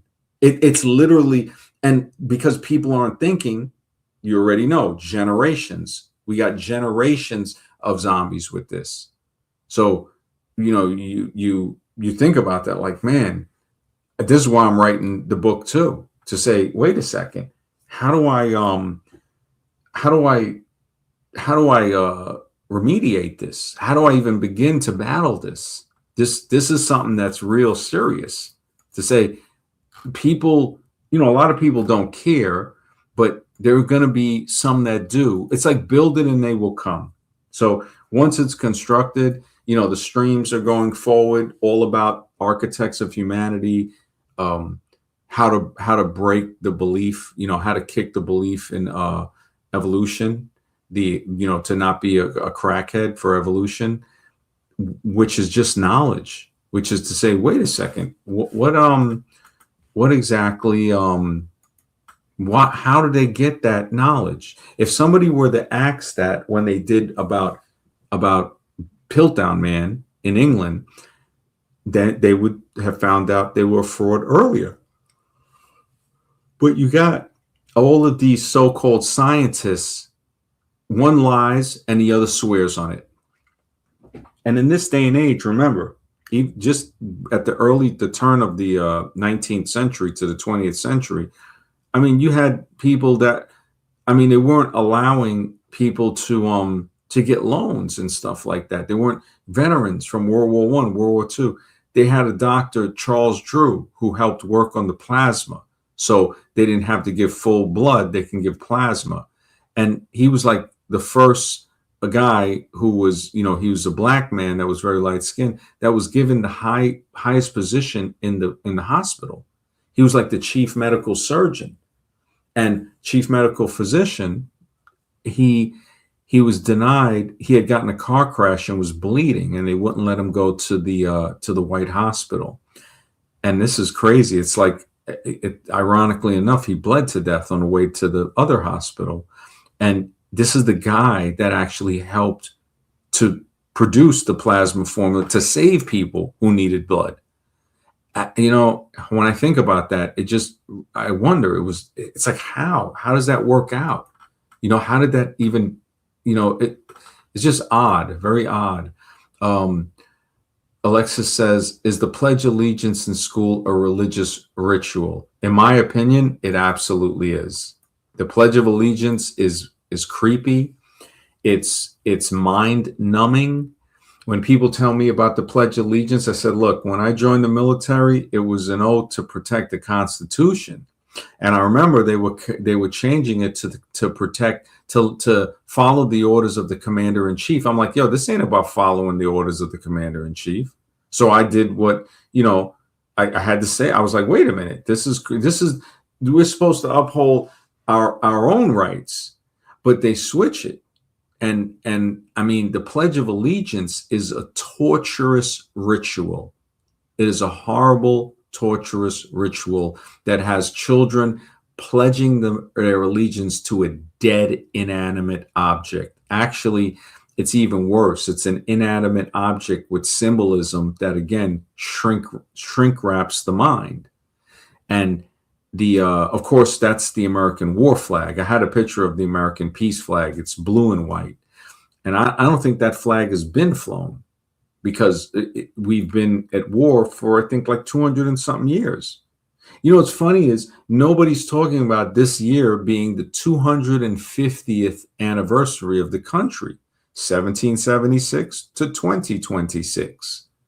But it's so zombie land, man. It is so zombie land right now that I'm not sure what's going to happen. I can only just hope. I said, look, I build a lighthouse, let it shine, because lighthouses don't go around trying to save boats. The boats see the lighthouse just stands there. Like, look, you see me, it guides you into the shore. And that's basically what it is. It's all I can really do. It's all I can really do. I mean, who knows? I mean, nobody's promised tomorrow. I got to just do my stuff and continue. But yeah, Alexis, the Pledge of Allegiance, definitely religious ritual state. I would even say they used to have people salute the flag. I think you can find the pictures which look just like the Nazi salute. And they try to say, oh, you mean the Bellamy salute. It's like, man, when people start to bring up stuff like that, that's the Agent Smiths.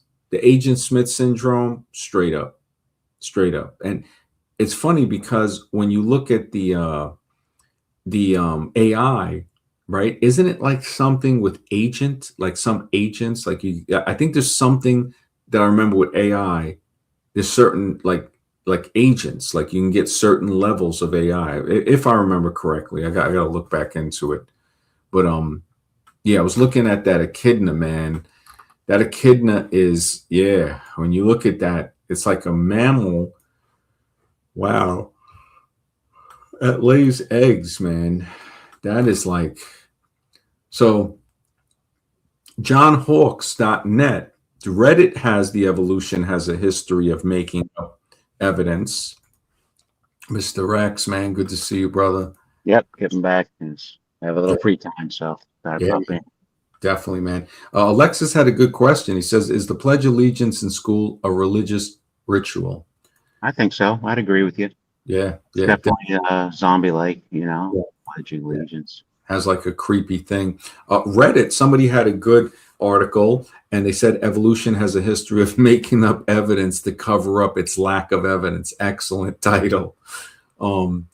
They have John Hawks, johnhawks.net. He said, did scientists miss a fake Neanderthal for 25 years? The damage that does. People wrote articles. I mean, they were writing fantasy novels about these Neanderthals. Oh, they traveled from here and they created agriculture and they ate meat off of what? A bone? Yeah. It just, I mean, science fiction doesn't even get that deep. What's sad too is look at all the ancient, look at the Egyptian pyramids, look at the Mayan ruins, look at Easter Island. It actually implies there was some advanced race. It wasn't a Neanderthal. It was something more advanced that had understanding of astronomy and the solar system, that had advanced knowledge. So it's actually the opposite if we look at scientifically the evidence. Yep. Yeah. Exactly. I mean, Easter Island, you know, they set some of the stuff on fire a couple of years ago, destroying a lot of stuff over there. It's really messed up, man.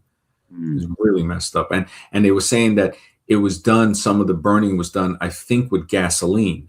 So it's like, how do you even so somebody had to like mount a mission to go there to destroy some of the artifacts. I mean, it's horrible.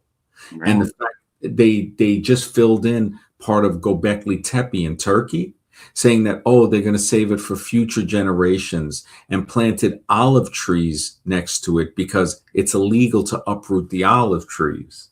So Mm. now you can't excavate it because in Turkey and many countries it's illegal, to uproot the olive trees. They know exactly what they're doing. Yeah. Exactly. I mean, the fact that they're covering up archaeological sites in off the coast of Brazil, they found some ampules from a ship sunk that were Roman. And they were saying that, look, there's 4 Roman ships that are shipwrecks off the coast. I think it was off the coast of Rio. They banned underwater diving. This Mm. was many years ago. And I'm like, I was following all these things and I said, this is like crazy, man. And anything that's found, they try to cover it up to push forward the lie of evolution. And they have another one called Upper Paleolithic Blues, talking about there's no reason, for example, a Neanderthal type. They're saying it could have actually been a skeleton with rickets that would give it that signature characteristic of the thick bones. I mean, I'm not sure. I'd have to study it a little more, but it's very a strong possibility. Um, I think Professor Carl Baugh from he has a creation museum in Texas, and he's got some pretty good stuff. I got to hand it to him. A lot of the stuff some of the Christians got actually did come from the Hindus. The flagellum motor was one of them. Uh, Richard Thompson, who was the co-author of Forbidden Archaeology with Michael Cremo, he had passed before I met Cremo, and he was stating that I have his recordings where he was talking about how they, the vagueness. One of the students was like, well, evolution. He goes, any theory can be thought of to be true if it's vague enough. He Sure. was saying, well, what about the links? He goes, 100 years ago, they would tell you, look, these are the links, the people that you see. He was like, but they can't say that now. And he had a really good part. I had played it on an old stream that like years ago, where he was like, yeah, their type of science, doesn't look for spirituality. That can't exist. He goes, this is modern science. We go out in seek of material answers. It was hilarious the way They he did. presuppose a naturalistic explanation, and anything that goes against that is thrown out immediately. Exactly. Yeah. Exactly. And he did it in such a great way where he's like, yeah, we move forward, like searching for material answers. We don't concern ourselves with that spirituality because the religious don't know. We might just sit down and they're just gonna pray or something like that, and that's not gonna do anything. The power of prayer is proven to change things. But also, there's the religion too. They just don't admit it. Yeah, exactly. A belief in time that can make all these changes. That's a religion. That is not scientific. Yeah, exactly. Totally. It's so true, man. Alexis says, what advice would you give a young man who is awakened to these streams and doesn't want to go through the zombie college machine? I would tell him to go to trade school. That's what I would tell him, unless he's going to be a doctor or a lawyer. Yeah. You just have to accept it. You can't fight the system. Just go through it, but know the truth. Yeah. That's what these dreams are for, Yeah, exactly. I would say, college, definitely if you're going to be a doctor or lawyer, but you wouldn't have to play the game as much because you just, yes them to death or whatever, get your bar association pass and have the have your license. But doctor, you'd have to constantly be like, yeah, because they're going to bring that up a lot. But other than that, if they're saying, they don't want to go anymore, Oh, definitely trade school, man. I mean, you can take computer classes, become like a guy that works in hardware, software, making a lot of money. They say that people can get jobs without a degree as a manager at Walmart. And if you work, it's a lot of work, but you can make 400 grand a year. Like if you look it up, because you're managing like 100 and something employees, and it doesn't require a college degree. So if you had one, you might be able to step in there a little easier. So I guess a business degree or something like that. But if somebody trade schools, I mean, you can get a lot of different degrees in trade school. I remember a guy went to New York Tech, and within 2 years, he was making he made a game for Nintendo Game Boy. And we used to play video games in the arcade together just 2, 3 years prior to that. This was in the 90s. I can imagine where he's at now, Devin, if he's still around. But yeah, he used to play the Mortal Kombat. We used to play that in the arcade. We were zombified. And yeah, yeah. So I would say trade school. If they don't want to stay in college, but if they're in college for something or they have to stay in there, maybe according to their parents, it's going to be going with the flow because Yeah. yeah, it's a tough one, man. Yeah, You can't fight the system. You're not. Don't fight the system. Just go along with it, but know the truth. yeah, exactly. You got to kind of play the chameleon if you're going to be in there. Kind of, Exactly. yeah, cuttlefish, through that, just camouflage. And it's tough, but again, you can't be in the system and expect to change it. It's like Exactly. it's going to be, yeah, those colleges, man. It's so brutal. Like I was looking something up today, and this is the craziest thing. They had some stuff, we know Kent State, they fired like, I mean, they fired on college students, the National Guard. I mean, people don't remember that, but this is what happened. There was another college in Mississippi where they fired for like 28 seconds straight into a college dorm. I think they killed, a black man, and then one black kid was walking and they shot him in the back.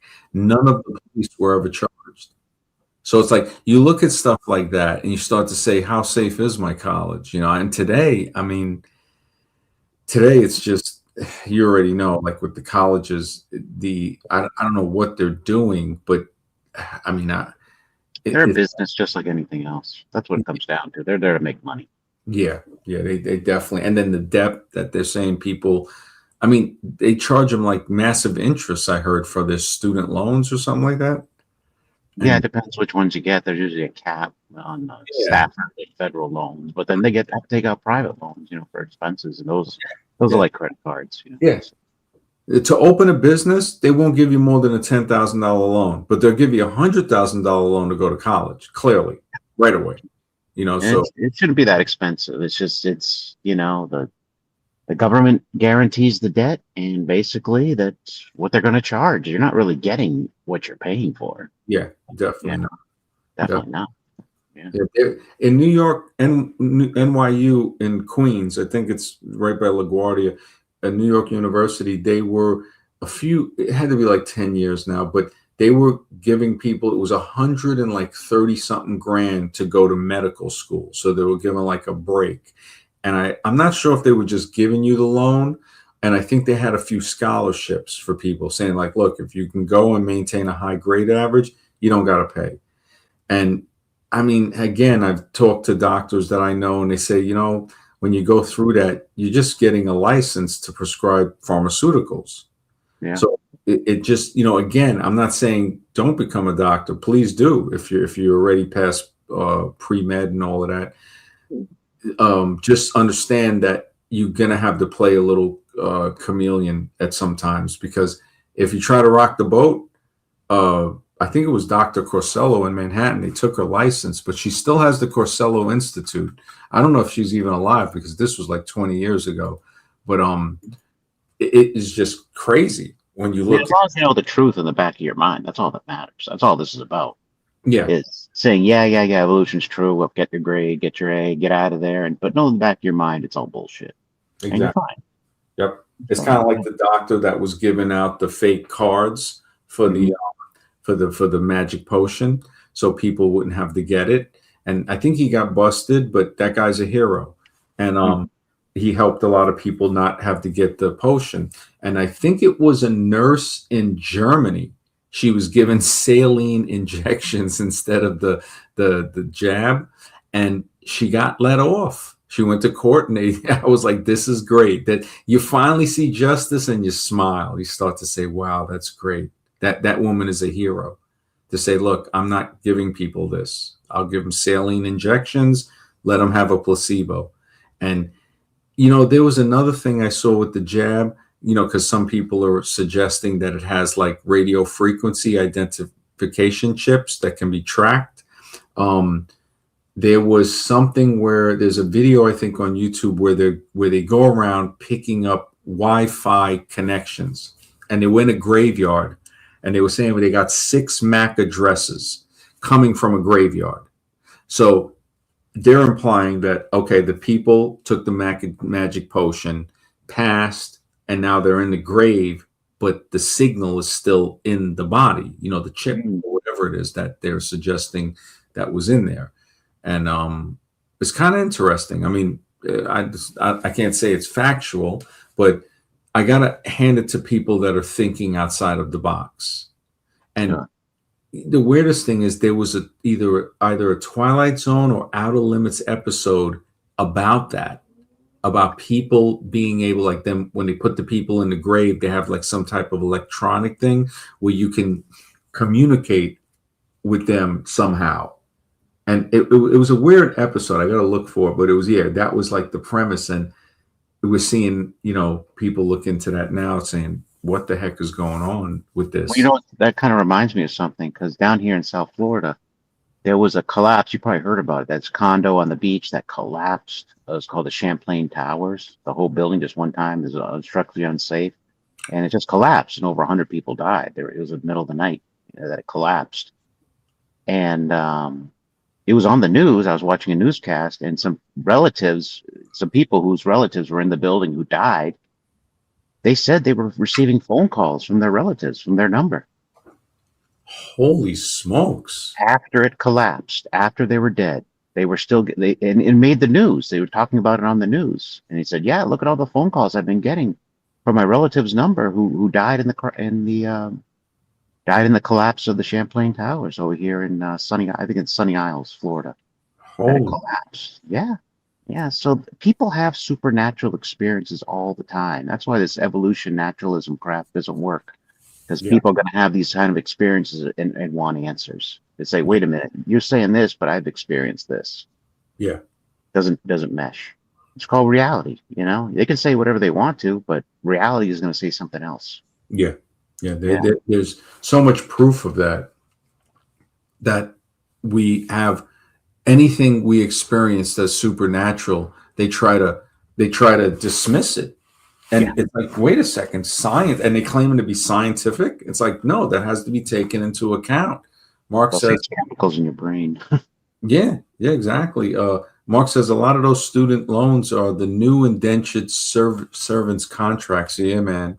Big I heard, facts. yeah, yeah. I heard people having very hard time paying them off, like after they get out of college, and a And they lot of get you when you're young. When you're 18, you don't know any better. Your Mhm. testosterone's, especially from boys, their testosterone's running. I want to go to college and meet tons of pretty girls and have a party. You know what I mean? They get them when they're young. Yeah, They get them in debt. yeah. College definitely ain't about learning. It's No. basically drinking and just sex. So it's like, if they can even have sex, because you already know they're only going to choose the Brads and Chads.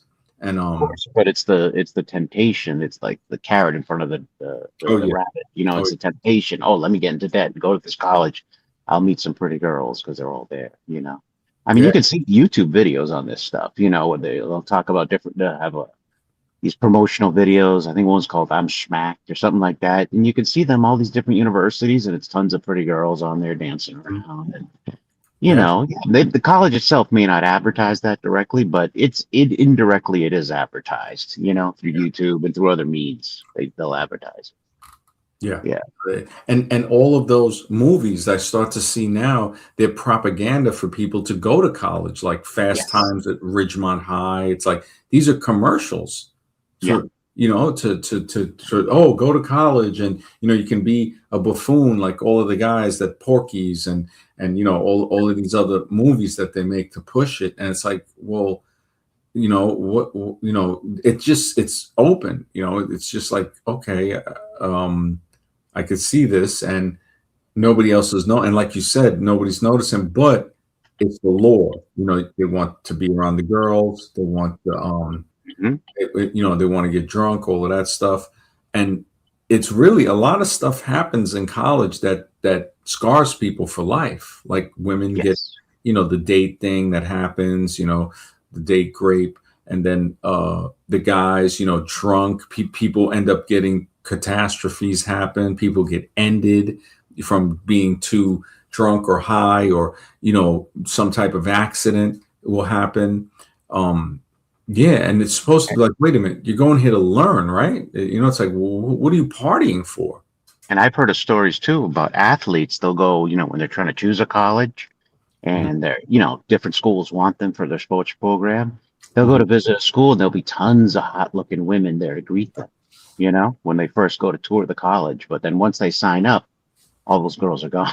It's like some of the females they work for the college to help promote, you know, the school for to lure in the athletes. Yeah, yeah, no, I clearly can see that, and they're like, I think I've seen pictures of them like lined up, like when they go to get the draft or something, the NBA or something like that, or like some type of It's a sport. college recruitment. It's college Yeah, recruitment. yeah, Yeah. yeah, exactly. Yeah, because it's big business. Sports in colleges, that's multi-million dollar business. Oh We're yeah, talking that's hundreds of millions, maybe. oh yeah, yeah, and I could see that being a very big lore, a Hmm. very big, young, kids, athletes, Yeah. just it's like same thing with military. It's like you got to be young and stupid to really just go in there, or in a dire situation, and say, yeah, uh, I'm just gonna take my chances. Um, it really, like, when you think about it, it's like, I think we're all scarred from that. Like, I was watching a while ago that series, a little couple of clips on Peaky Blinders, and the guy, when the girl asks him, he was in World War I, and she goes, what happened? How many people came back from the war? He goes, none of us came back. And I was like, wow, that's a deep statement. Yeah, Even the it is. training, it scars you. I look Especially the back just, Vietnam veterans. I've seen that. Heavy drug yeah. use at Vietnam. Heavy drug use. Oh man, I knew guys from Vietnam, and one sergeant, we were real cool, and we were very, very, we used to hang out and smoke joints together in the military. We didn't care, and he was a Vietnam vet, and I go, why'd you come back in? And he was like, he was so addicted to heroin, and he goes, man, he goes, we were getting the brown heroin, and they called it the horse. He goes, we got the brown horse, man. He goes, man, he goes, that stuff. He goes, you could get shot a few times and you ain't dropping. He goes, you're going to get off a couple of rounds. He goes, I think, he goes, they were loading us with that. He goes, at least 2/3 of the GIs were on heroin. And I was Wow. like, holy smoke. So, when you're wearing the green with them, we had the camouflage uniforms then, but you get more from people than if I were to interview them today, even as a veteran. You're just going to get more. We're in the same unit, we're out in the field. And I remember he would see stuff and he'd be like, yeah, you see the tank camouflage there? And I would have to look and I'm like, holy smokes. And he's like, yeah, that's them Vietnam eyes, man. He goes, you just learn to see everything. And I think he had 2 Purple Hearts. He was only a buck sergeant, E5. And we got real cool. Sergeant Fred Brown, man. He was just a real cool brother, man. And yeah, I remember he was like, he used to tell me so much stuff. He ran over landmines with the deuce and a half, and he got shrapnel in the back of his skull. So that was the Purple Heart, and I forgot how he got the other one. But he was just a laid back dude, did his stuff, and we'd meet up here and there, and yeah, he just turned out to be cool, man. Yeah, he was That was definitely. devastating to those soldiers because I really think Vietnam was a depopulation agenda for the Vietnamese people. Because what was like 2 or 3 million people died, Vietnamese. I mean, there was just, I mean, yeah, a lot of soldiers on our side died, but nothing like the Vietnamese. I mean, Oh they yeah, it's it was like crazy. 4 million. Yeah, it was like crazy. I mean, Right. just yeah, it was crazy, and nobody talks about that. I mean, we had about 60, 70,000. They said more than that ended themselves when they came back. So now you're looking at almost 200,000 that are offed. It's creepy. Alexa says, should young men ever join the military if they want to avoid the zombie machine of college? I don't recommend it. I tried to tell my nephew that, even though he became an airborne ranger with like 3 tours in Iraq. I mean, the guy, I was like, wow. And I seen the kid, he's been through it, man. He's been through it. He went to the Coast Guard, and it's so sad because he's not a killer. He's a nice guy. I mean, I was like, man, this guy is he's an airborne ranger. I mean, we used to sing that. I used to call cadence saying, I want to be an airborne ranger, and they would have us, everybody would be singing it. And it just, man, when I think of the stuff, it was fun back then, but then you start to think like, yeah, I don't want to be an airborne ranger. I mean, the reason I didn't airborne, yeah, I could dig jumping out of some airplanes and getting the airborne thing, but not all that running. The ranger, I mean, you're going through some real crazy stuff like that. Airborne, cool, but airborne ranger, now you're taking it. It's kind of like a status because you're definitely on. I mean, you're either going to go to the 101st Airborne. I think that's the Screaming Eagles. I forgot what some of the other ones were, but that's some high tech stuff there. When you're an airborne ranger, you're not a Green Beret, but you're definitely on the tough mofo level right there. But then they're going to put you in the front line. I mean, in Vietnam, they would say the last thing you want to be is point man. The point man is the guy that catches it first. Yeah. So like, you be point man, and then you're like, okay, okay, you be point now. It's like, whew, I survived being point man. But how many times am I going to survive being point man? The Nam thing is just brutal because so many men were lost. And all the other wars, like these recent ones, yeah, I think Iraq, they had maybe 3,000 to 5,000 guys that were lost compared to the hundreds of thousands that got, ended. But yeah, that Nam thing, man, when I would see those guys, I saw a medic, he came back in, and I used to ask him, like, the worst things he saw and stuff. And he was like, yeah, he goes, it was horrors, man. He's a horror. Some guys, they would wake up screaming. Other guys would jump under the table. Like if you whistled, they would be shell shocked. Sergeant Lopez, he was a staff sergeant. And I remember nobody would eat breakfast with him. And I was eating breakfast with him one day. And he was like, this is a great day to be in the Army. And I was like, yeah, Sarge, Sergeant Lopez was cool. And I asked him, I said, hey, Sarge, what'd you do in Vietnam? And he said, I was a helicopter gunner, the M60. Oh boy, that's brutal. And I fired the M60. I got pictures with it and everything. And I was like, so you were on the helicopter gunning with the M60, and he was gone, bro. It was so sad because he was such a nice guy. I think he was from Puerto Rico, and he, like, just so nice. And he's like, yeah, just I was sitting with him, like, I realized why nobody really sat with him now, and he was like, yeah, he goes, I would just shoot. You have to shoot everything. He goes, Yeah. you're shooting through women and children to get to the Viet Cong.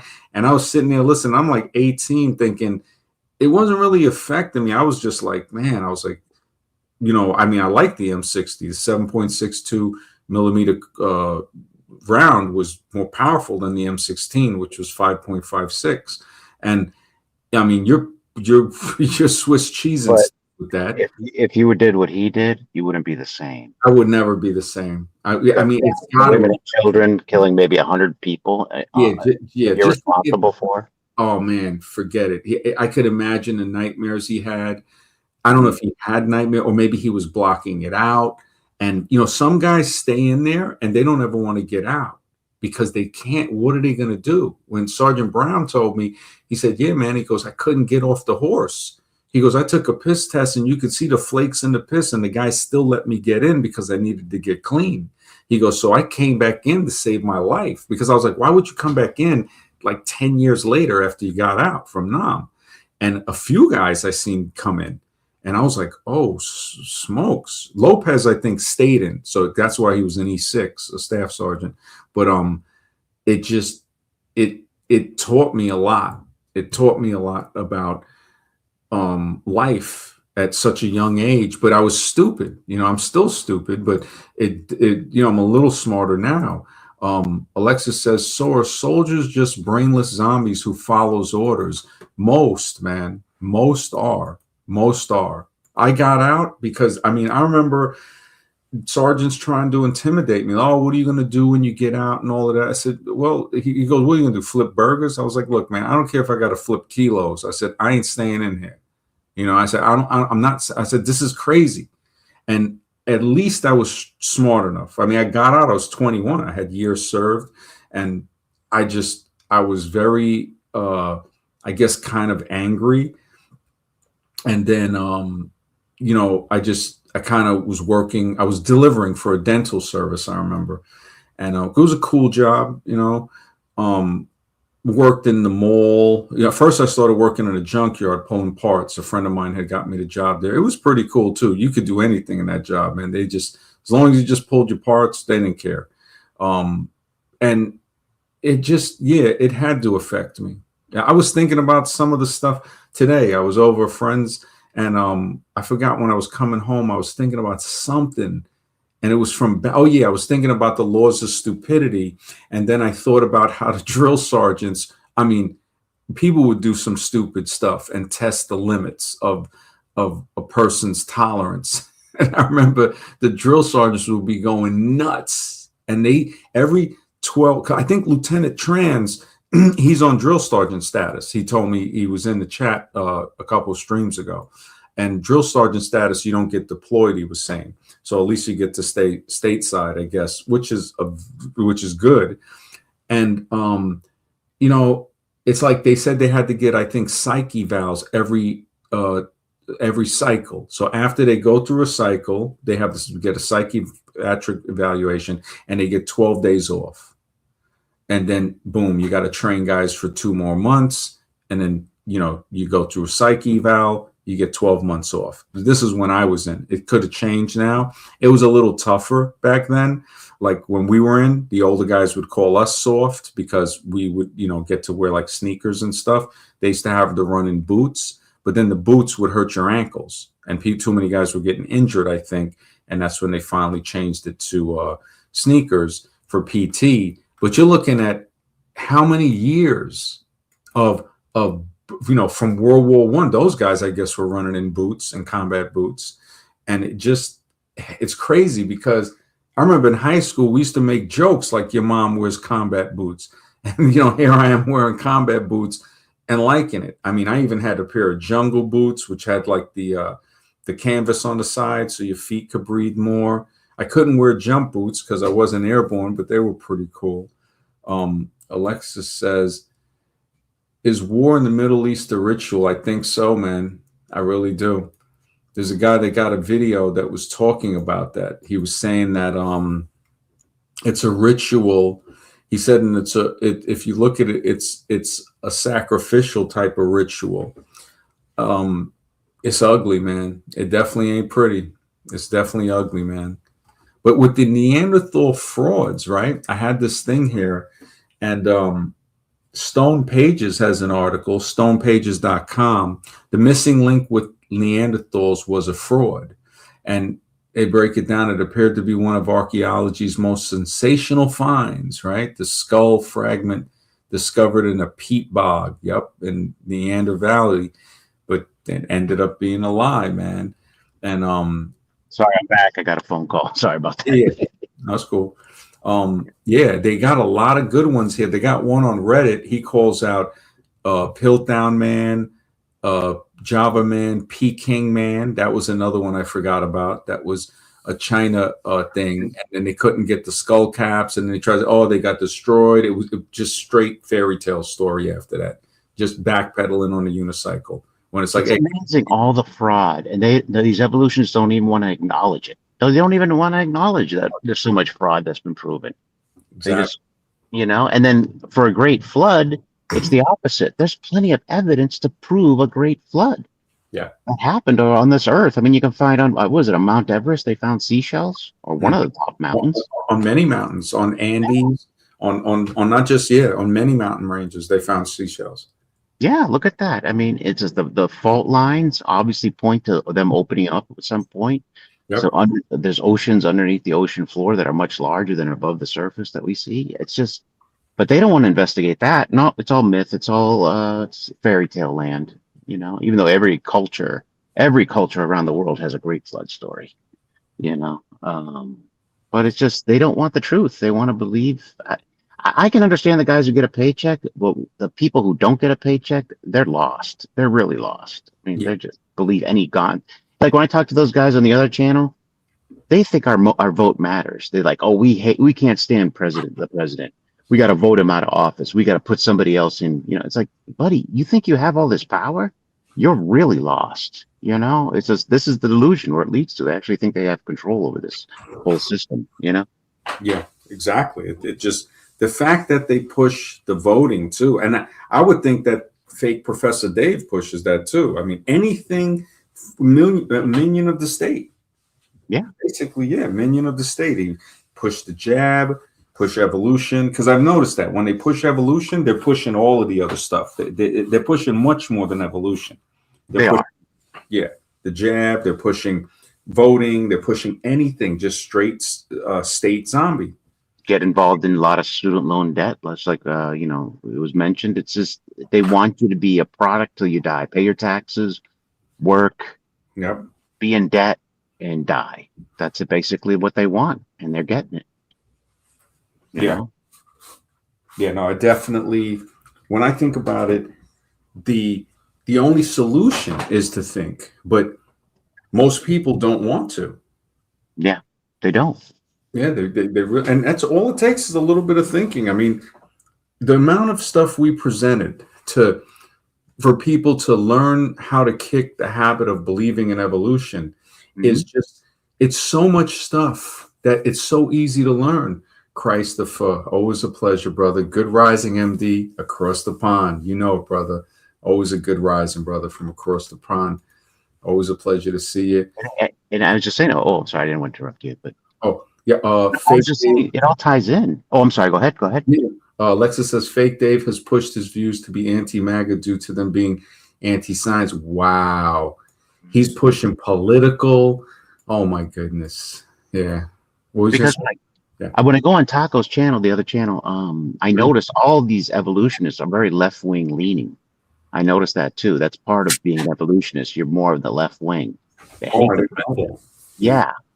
And this also ties into the old topics of our old channel that we used to have Mhm. because it's like they want you to accept feminism, the new woman. And another thing that they want too is they want to promote marriage because that promotes divorce and there's big money in that too. The Yeah. divorce industry is multi-billion-dollar industry and it makes men a slave. They have to pay child support or they have to pay alimony. And Yeah. they give it back to the woman who's they know is going to insert it into the economy because women love to spend. Hmm. So it's like it all ties in together, is all I'm saying. It's like a network. It's like we want you to think this way so we can, you know, put you through the ringer of this system. You're always going to be in debt. You're always going to be a slave to this system. Hmm. Just believe the nonsense. Go ahead, get married to a woman who's been ran through, and she'll leave you in 5 years. Now you're stuck on the hook for whatever. You know what I'm saying?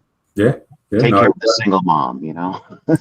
No, it really is. It's really messed up. I didn't know that they were that much on the left. I don't know if he yeah, because if he's saying that his has pushed his viewers to be anti-MAGA due to them being anti-science, but is he kind of supporting that the whole gender thing, like that whole crazy, Hmm. I guess, definitely want to stay within YouTube guidelines. It's Sure. just to say, does he, how do I say it? Like support people identifying on as certain things, I guess, which is I would say it's not scientific actually, because when you look at it, it's like we can't even the fact that we can't even really talk about it openly is crazy. It just And you know shows. why they support that? It has nothing to do with loving everybody and being nice. That's bullshit. Yeah. They want money being spent. Hmm. They're not going to exclude the LGBT community. I have nothing against it. They're, whatever you are, you're born Yeah. that way. Mhm. But it's money. It comes down to money. They want people getting these surgeries because that's what these surgeries make a lot of money. They're expensive. Yeah. You're just a product of the system. Whatever is going to make them more money is what they're going to push. That's Yeah. what it comes down to. The Yeah. people No, at the top. you're right. Yeah. Yeah. They push that. It's like, and it's just, it's drawing them. I mean, they're like, it reminds me of that video from the music video from Pink Floyd's The Wall. And Hmm. the kids are on the conveyor belt walking toward the meat grinder Yes. and they fall into it. And it's like they're just throwing these people to the meat grinder. It's like they saw it 50 years ago. I guess that came out like in 80, I think. I was a kid, or 81. And now I was listening to one of the songs today, Comfortably Numb. I understand the song now. I didn't understand it back then. Hmm. In the army, I was just, basically tripping, smoking bud and drinking Heinekens, and then we'd work hard, we'd play hard, listening to it back then. I had the album on cassette, The Wall. But when I listen to it now, and he's like, I have become comfortably numb. And I Hmm. understand, I'm like, wow, I mean, it's funny because I've been that blasted. I mean, I've been sober, I mean, for so long. It's just like my high now is drug foods, man. I love drug foods. I try to limit them because drug foods will mess you up, man. Um, I still drink, still coffee zombie. I was getting off the coffee, but then I said, you know what? I said, I got to get some coffee to do some editing and stuff. And, I'm still bread zombie and stuff. It's better than some, but, yeah, when I was listening, I said, you know, the song makes sense. Like, the words. And I said, man, the way it just got to a point where I think he was saying, you know, I turned to look, he had something, saw something at the corner of his eye. He turned to look. He cannot put his finger on. The child is gone. The child is grown. The dream is gone. And I am comfortably numb. And that's basically what it is. The child is grown. The dream is almost gone. And I am comfortably numb. A lot of those songs, like Bad Company, what was it? If I had those dreams of my golden years, it kind of says stuff, and I didn't understand it because I was so young when I was hearing it. Uh, as a teenager, it just it really you start to under. They say you listen to the music when you're happy, and you listen to the lyrics when you're sad. You start to understand. You start to say, "Oh, this song was deep." This had some deep stuff, like "Have a Cigar." That was another one. "Wish You Were Here." That I think of that song, and I reminisce of the people that I wish they were here. It just really. Um, uh, Alexis June said he openly admitted you voted. He openly admitted you voted for Ken, and he voted for come. Oh my goodness! Also, Dave is super zombie. Fake Dave is super zombie, man. I mean, and I've seen guys that have extremely smart. I mean, they break down the Republican thing and they do just what the Christians do with evolution. They break it down, they knock them out, and then they go over to the stuff that, you're like, oh no, don't tell me you're trying to tell me this book tells you everything about the universe. So the creator of everything wrote a book and he's in the building, right? Okay. Now it's like it makes me question what you said that was scientific when I shouldn't question the science. I should only question the other stuff. That's the same thing Dave does. So he's saying that these other guys are this, and he voting for Kamala. Oh my goodness, that's crazy. Thank you, Mr. X. It's always a pleasure having you on, man. Always, bro. This is Kamala. I can't even. Yo, this is some hilarious stuff, bro. Because when one guy was like, he voted for, I said, one, we already know if you're voting, it's just like you actually think the vote. I mean, that's straight Alice in Wonderland right there. Two, voting for Kamala, it's just like if anybody even understood the process, which we already know it's all BS, but you would have to get nominated, if I'm correct, as the Democratic nominee, which she wasn't. Weekend at Bernie's started seeing they couldn't uphold Biden's body to look like it was animated. So they said, you know what, put in Kalala real quick, man. Just throw Kamala in there. And I mean, the fact that she didn't even address the people that voted when they're waiting out in the cold and she didn't show up, man, the level of zombie that I saw with Kamala supporters, it actually was so bad that it almost made Trump supporters look human, I guess. I don't know what the right word would be. Because when I look at some of the Trump, I got to give it to some of the people that had enough with Trump. That just said, look, you know what? I'm done. I give them credit because I have not seen Democrats really say that. So the mental spell seems to be tight in different ways. Because I mean, the Trump thing, they're definitely got some mental control on that. I mean, if you could tell people to run up in the White House, we already know. Some people already know. You run up in the White House, you're crazy. You're out of your mind. And they did it. They did it. So you just seeing the level of militarized zombie right there. And then Kamala's stuff is just like, so you really think this lady is qualified to do anything of worth? Really? You know, it just, and all the stuff came out. You know, I don't know if it's true. They were saying like she was a pro or something like that, and climbed her way up to the position or something like that. But who cares? You know, it's like a sitcom. It's like a sitcom. Politics is a soap opera.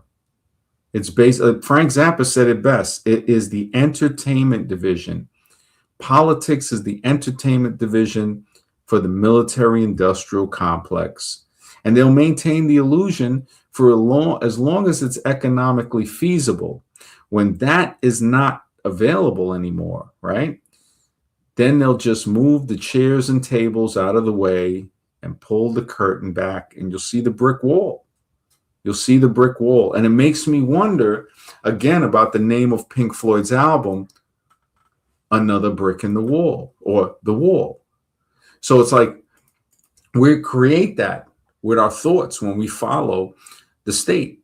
Dave, fake Dave, is another brick in the wall that tries to surround us.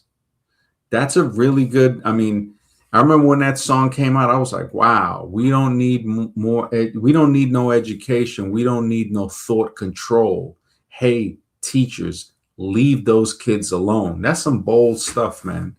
That's some definitely bold stuff. Still could definitely, you know, the tune and the musical vibrations could definitely be some type of subliminal programming. Are MAGA people just a little more awakened? They were anti-jab, said the election was fake, and some of them woke up to Trump, such as MAGA Mike. I would say that. I would say that they're just a little more awakened especially because of the anti-jab. And the fact that MAGA Mike was awoken because a couple of his army or military buddies, I don't know what branch of the service they were in, he said they got offed because of, you know, this whole stuff. And, you know, the election was fake and stuff. I could see they're just a little more awakened, because the Kamala ones are just like, it's very hard to get through to them. And some of them, they'll bring up some good points. They will bring up points because, like I said, everybody's got a piece of the puzzle, but then they'll jump right back out the window. It's like they'll climb up, crawl in the window. Hey, man, you know, this is what's wrong. The Republicans saying this, and then jump back out the window. You know, Kamala, just jumping out the window again. And it's like, what the heck? What just happened? Oh, I realized, because I'm broadcasting from the psychiatric hospital called Planet Earth. That's what it is. It's definitely that, you know, and I think that the left is more evolution zombie. Yeah. And the right is more religious zombie. I think it could be fair to say that. I don't have a percentage, but it seems to be that. It definitely seems to be from what I'm seeing. And yeah, yeah. When I typed in this archaeological thing for the Neanderthals, yeah, man, a lot of stuff came up for this. This is great. Archaeological fakes in the German Academy, Michael Shanks. Oh, this is a good one. mshanks.com. Neanderthals. This, at least, is what Professor Rainer Prost von Zeiten. Oh, so that's what it is. Yeah, I forgot that. Yeah, that was his von Zeiten, a distinguished cigar smoking German anthropologist. Yeah, Prost, you could look at him because I remember seeing a picture of him and you see, I mean, you know, you could just see it in him, man. Just a blatant, you know. The creature was dubbed Neanderthal man, Prost claimed. The skull skeleton was that of the missing link, a creature which was long overdue. Yup, they're waiting. That's their messiah. They're waiting for that missing link, man. These dudes are singing hymns. I'm surprised they don't have well, they do have the skeleton in the museum that they can go worship. And the museum, that's the cathedral for the religion of evolution. These dudes are hilarious, man. Oh my goodness. Prost is taking it to another level, man. Yeah, he definitely taking it to another level. Letters to the editor, story, Neanderthals. See, and this is the hardest one for people to break. They're like, yeah, but Neanderthals are real. The first pictures of Neanderthal were painted black.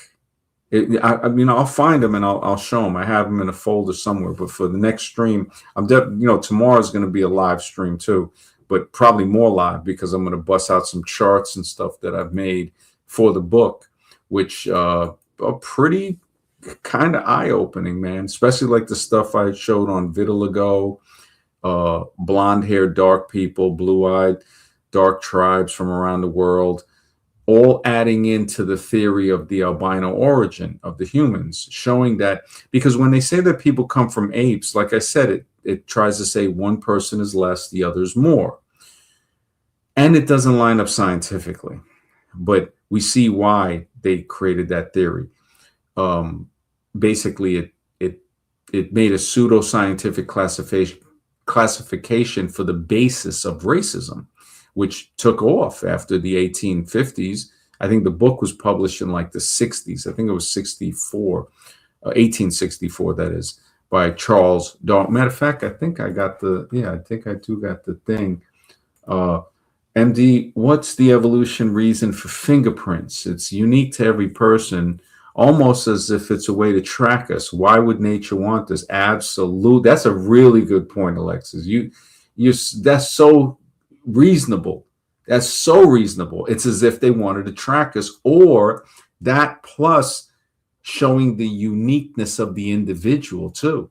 It's amazing when you think of, that's a really, really good thing to bring up, man. To be like, yeah, man, evolution, when you look at that, it's like, how could that be? It just doesn't make sense. So it's like, yeah, that's actually a really good way to look at it. It just, yeah, you're right about that, man. Why would evolution want to produce fingerprints? That it just doesn't make sense. Yeah. And of course, there are, some that I think, like, it's rare. It's not to say that there's no other fingerprint like that, but you're talking about like 1 out of a billion. So out of somebody that has the same fingerprints, you might find 5. So there are some similarities, but again, you're right. It's like, it's as if it's made as a tracking device. That's a very good way of looking at it. And then you look at some other things in us and, these anomalies start to pop up. And you start to say, yeah, why would I have these type of certain things on my body as if they're a kind of a bio identification marker or something like that? It's very odd. It's very odd that these things seem to have been genetically programmed into us somehow by the architects of humanity. And that is the very important thing. that people can use to kick the habit of believing in evolution. When they look at the fact that the human organism is clearly something that couldn't happen by chance, like Ashar was saying, we are the proof. But then I explained to her, hopefully she's listening, that even if we weren't here and you look at everything else, that's also proof. A leaf from a tree is not going to form by chance. That's a complex factory, a photosynthesis factory. Just a leaf, the marvel of a leaf. Insects, we already know that's some straight transformer type of stuff right there. You're talking about it, that it's like holy smokes when you look at some insects. Man, insects are on another level. You look at fungi, and the fact that these all have albino forms, that's the thing. You have albino insects, albino fungi, albino plants, albino bacteria. And we, of course, know there's albino reptiles, mammals, avians, and humans, primates on the whole. You'll see that too. So it really pushes the theory of saying what exactly created us. We don't know. But how we were created, we get a little closer. The fact that, like, okay, you got some people that think the earth might have had a dome over it. Maybe it had a different shape. But one thing is that dome, what science will kind of line up at is it's a protected environment. So let's just say if it was, like I'm looking at, hey, until I see otherwise, I think it's round. I mean, I don't know for sure, but that's what I'll think of. So maybe the earth was clouded with thicker clouds. That creates an atmosphere for the albino to surface, to survive on the planet, because it's not going to be getting direct sunlight because of the clouded atmosphere. But it still proposes, how did the creature be created? Because we know it didn't happen by chance. It didn't come from apes. So it had to be created. And they always want us to think it's created like on the dirt, in the desert, in the field. When they do experiments to try to mimic the so-called early environment, then why are they doing it in a laboratory? I mean, even just thinking they know what the early environment looks like is just ridiculous. It's like, so what do you got, a time machine? You're looking at fossils that are incorrectly dated, and you're telling me that you're going to create something that resembles the earlier atmosphere of what? Of what you're saying I should believe? Just the way you told me to believe Christopher Columbus discovered America? Dave, like when I think about that, the agenda he's pushing is really, yeah, it's really something, man. Alexis said, "Oh, Christopher, what's up, brother?" He says, myself and X, we had skin moles on our hips in the same place, and the same on our forearm. We joke we came from the same factory line. Wow. Yeah, bro. There's no coincidences. That's amazing, man. That is like, wow, the synchronicity of that is very deep, man. And possibly we could, I mean, the fingerprints, certain signatures do say assembly line or some type of fabrication, which one of the I wasn't going to call the book The Fabricated Man, but definitely one of the chapters will be called that. Alexis says, why are humans the only beings on the planet that needs non-natural clothing? Even hermit crabs use natural rocks as their shelter. I would say non-natural clothing, like I guess some non-natural clothing would be the stuff, that the synthetic stuff. But I think that there might be natural clothing. Like look at the Hawaiian skirt, the grass skirt. A lot of the loincloth stuff. These dudes are wearing like a lot of natural stuff. People in Africa are wearing natural animal skins. So we do see that. There's a chief in Africa that talk about stuff. So I think there are some humans wearing natural clothing. Modern humans definitely are wearing synthetic clothing. There's no doubt about it. But yeah, Christopher, it's a factory line in some aspects, brother. It definitely seems something like that. Wow. But also the hermit crabs, it makes you wonder, how does a hermit crab come to use the shell? Like, how is that created? You see what I'm saying? How it just it brings up even more questions, because you look at the hermit crab, they actually have octopuses too. They'll find a coconut shell, they'll find certain things, and they'll use it as something to like go into to protect themselves from it. The level of intelligence for that is off the Richter scale. There's Siamese cats. Their fur actually will change color according to temperature. So if it's colder, I think the paws and the tips of the ears get darker so it can pull in more heat, because we know that black will pull heat in more and white will actually make things dissipate the heat. Um, that's amazing that the fur will actually change color. So the Siamese cat, which comes from the kingdom of Siam, which is now called Thailand, of course. They don't want to call it Siam because they want to confuse us. The fact that so many countries' names have been changed, that's a red flag right there too. But yeah, we have things like, we have, they'll say, well, that the Siamese cat evolved that way with no scientific proof whatsoever. So if they get something out of this, is to say that they might realize, to kick the habit of believing in evolution, they might realize that, okay, this stream shows them just how unscientific evolution is, because of all the lies. They continually lie. And it's just like the Reddit posts. Evolution has a history of making up evidence to cover the lack of evidence. That's what we see. The Neanderthal hoax, from Piltdown to Nebraska Man to Box Grove to Peking Man to Java Man, all have been proven to be lies. A friend told me today, he goes, oh, but what about all of these, aliens came down and mixed with the hominids? I said, what are you talking about, bro?